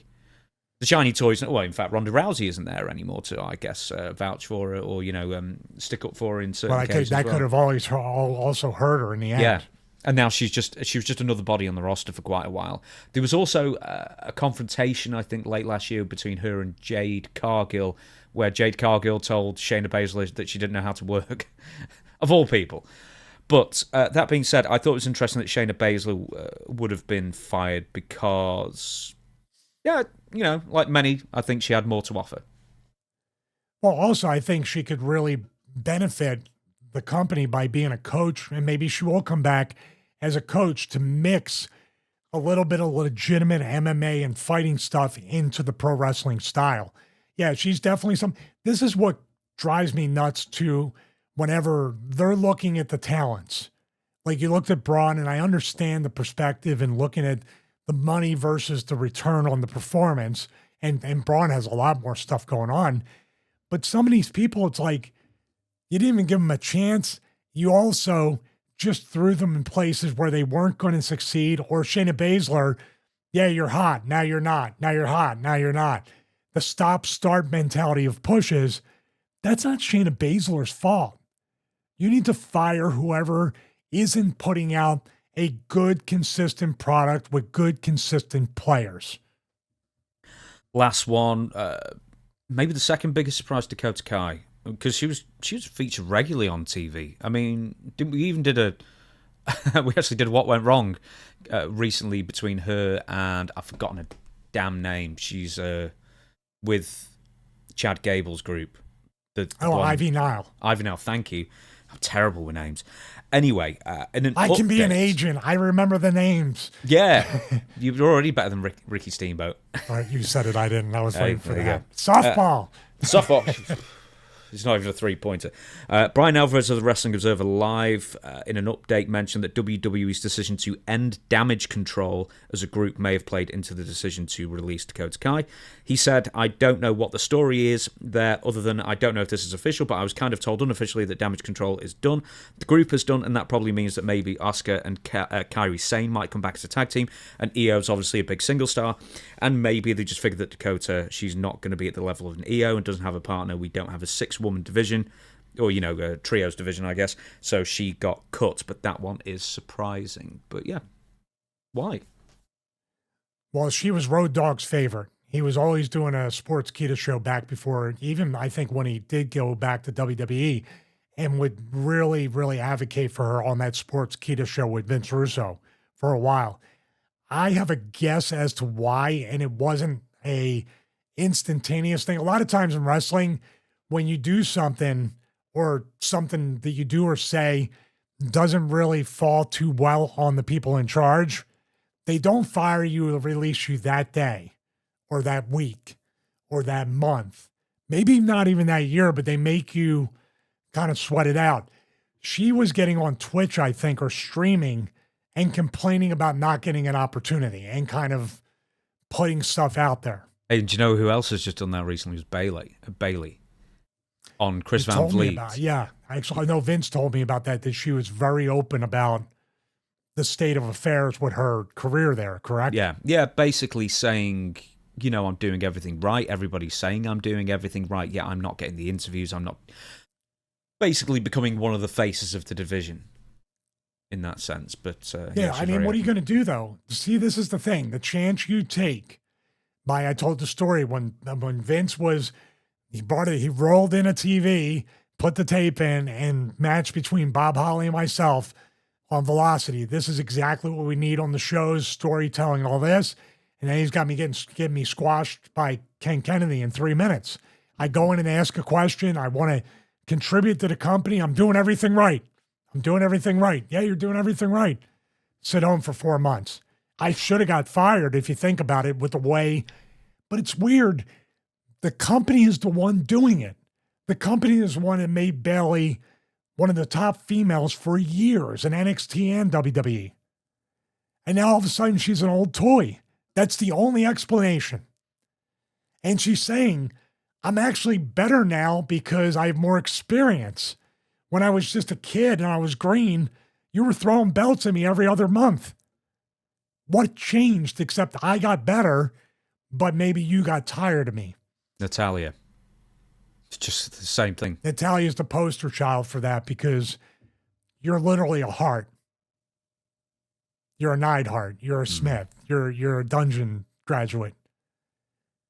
Do good, but don't do too good. And if they don't do good enough by you, if you're going to open up your mouth, you better shoot your shot and you better be prepared for it not to go your way.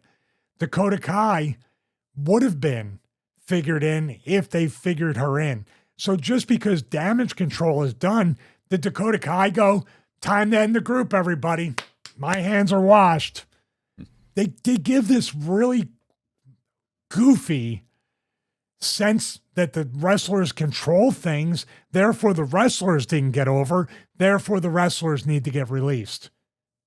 You do not even, dude, you do not, it's like kind of like when they said, well, you haven't won a career, you haven't won a match in months. Well, dude, okay, what do you want me to do? Go out there and shoot? I mean, more than likely, I'm still going to lose the match and it's going to be a lot shorter, but you see what I'm saying? There's this strange cognitive dissonance where what did the wrestler do wrong? How come the wrestler didn't pitch too many? Oh, here's the thing. You should have pitched more ideas. Well, you pitched too many ideas. Hey, those ideas were all bad. Oh, you're doing a really good move, but it's too good for you. Mm-hmm. This business never changes. It's the same carny wrestling it always was. And hey, it's the best carny business that ever was, ever is, or ever will be. There you go, Brett. Aha. Oh, no, that was Brett. Aha. I was thinking Jeff Jarrett. Aha. I was thinking Jeff Jarrett. Dude, I always, when Brett climbed into the ring, I tried it a couple of times. I'm like, how do you not knock the wind out of yourself? He literally pushes down on the ropes and hits his balls on the ropes and goes in. I tried it once and I was like, this is impossible. Maybe he just wakes him up. I don't know. Okay, very quickly, and then we'll shut down the show. Where do you think Dakota Kai will end up, or where do you think Braun Strowman will end up? Because I'm sort of just feeling that Braun, because he tried to do that great, it was CYM, whatever that was terrible. Control your narrative. Yeah, control your narrative, and then he never really did anything else. Apart from, he was on the bill for that phony baloney attempt for, was it the War, not what, who's with Karrion Kross, not the War Raiders, with that group, the Final Testament. Oh, the Final Testament, it was AOP. Yeah, AOP. They decided that they were going to run a 14,000 seat arena in Nottingham in the UK with the most ridiculous card you've ever seen. And I think the last one was Alistair, the kickboxer. My brain's gone. Alistair Not Overeem Alistair in the Black, main. is it? No, Alistair Overeem. Overeem in the main event. I think versus maybe Braun Strowman. Anyway, they sold like 300 tickets. I know and I then they cancelled it. I know I has stenosis now. Yeah, I know. Well, it never happened. Anyway, because no one bought tickets. It was ridiculous. Anyway, that's. Are we going to assume that Braun's just going to retire unless WWE calls him back? I really hope he saved and invested his money. He did make a pretty good amount of money. He would have been $2 million a year. I think. Remember, Braun is already into powerlifting. He did an arm wrestling thing with the one guy. Yeah. Braun has, and he could probably be a spokesperson for different products. Don't review fitness equipment, you son of a bitch. You stay away from. I'm calling him right after this. I'm saying I wish you the best of luck in your future endeavors outside of the home fitness equipment industry. That's what I'm going to leave at the end with him. But I think with this, Braun and everybody else, Braun has an advantage because, like I said, and it's not a slight on these people that I never heard of, but Braun does have a bigger WWE name. Braun has the picture with the belt. Braun has a convention signing, an independent career that can bridge the gap to wherever else he's going to go. I'm not so worried about Braun. I'm worried about the other ones a lot because they are washed out at a very young age. Shayna Baszler's in that weird spot of, I hope she gets a job, like maybe opens up an MMA gym or trains people, or maybe she commentates women's MMA. I love to see everybody land on their feet. And actually, this is the I'll show you, you'll see part of it. Do something, create a legacy that makes your wrestling legacy second or makes people forget about it. Jesse Ventura, DDP, hopefully myself, Maven, a lot of others. He has this thing, but he used to wrestle too. That's my hope, my prayer, and my wish for every one of you. And here's something else. You don't have to even be public. I won't be public. Each and every one of these talents can reach out to me. If this is your first time getting released and you need perspective, you need a mentor, you need somebody to coach you. I'm not saying I have all the answers, but I do have experience and perspective on the other side of this thing multiple times, as a matter of fact. Please, if not me, reach out to somebody you trust that will give you the real advice that you need moving forward. Not that, just be patient. They'll call you back. Do this. No, don't wait for this company or any other company or anybody in the world to make your mark in the next chapters of your life. Do not wait for the call. Do not, because guess what? It's only going to hurt you and nobody else cares. Fine words to end the segment and this show on for this week then. So everybody, thank you so much once again. I say every single week we're out on Fridays, like 2 p.m. I think Eastern. I'm still bad with the United States time. I don't think it's 2 p.m. Eastern. I know it's 7 p.m. UK time anyway. But once again, fresh videos out every single day on the YouTube channel, and the full episode is sort of simultaneous on podcast platforms and on the YouTube channel as well. So please give us a subscribe and all that kind of thing. And once again, Stevie here to take us out, and a thank you to the Patreon people as well. Thank you very much, James. I just pointed out as we took a little bit of a break that we are over 3 hours, and we thought we weren't even going to go to 90 minutes. So I'm channeling my inner Shane Douglas convention conversation here. Here we go. I love Shane. People are like, oh, he's going to be so mad at you. I want Shane to cut a heel promo on me. I'm waiting for the call. That's the call I'm waiting for. But we do appreciate everybody watching episode 45 here on the YouTube channel. Also, I have Stevie Richards Fitness, another channel where I review fitness equipment. Don't you dare do it, Braun. I dare you not to do it. Unless you want to collaborate, then I'll get views. See how that goes? So, Stevie Richards Fitness. Also, James has WSI, the James Romero channel, and also a future one coming up. So please stay tuned for that, as well as cameo.com/Stevie Richards. Grateful for all the interaction and all the video requests there. And also patreon.com/Stevie Richards. Want to thank our Thank You Brother members, and also our producers, our supporters growing each and every day. Once again, this Monday after episode 45, this Monday at 9 a.m. Eastern Time, James's favorite time zone, it's going to be Spike Dudley versus myself with Victoria from a live Sunday Night Heat before a pay-per-view. I was thinking it was before the Royal Rumble in Boston, Massachusetts, if I'm correct on that. Well, we'll see. You'll let me know in the comments on Patreon. We do say it in the video. I know that. We do say it, yeah. Yeah. So, because Royal Rumble came up with the PlayStation 2 logo on Spike's entrance. That's the only reason I know. So, want to thank everybody for watching episode 45. I was going to say 46. 45 of the Stevie Richards Show. See you next week for episode 40, 6,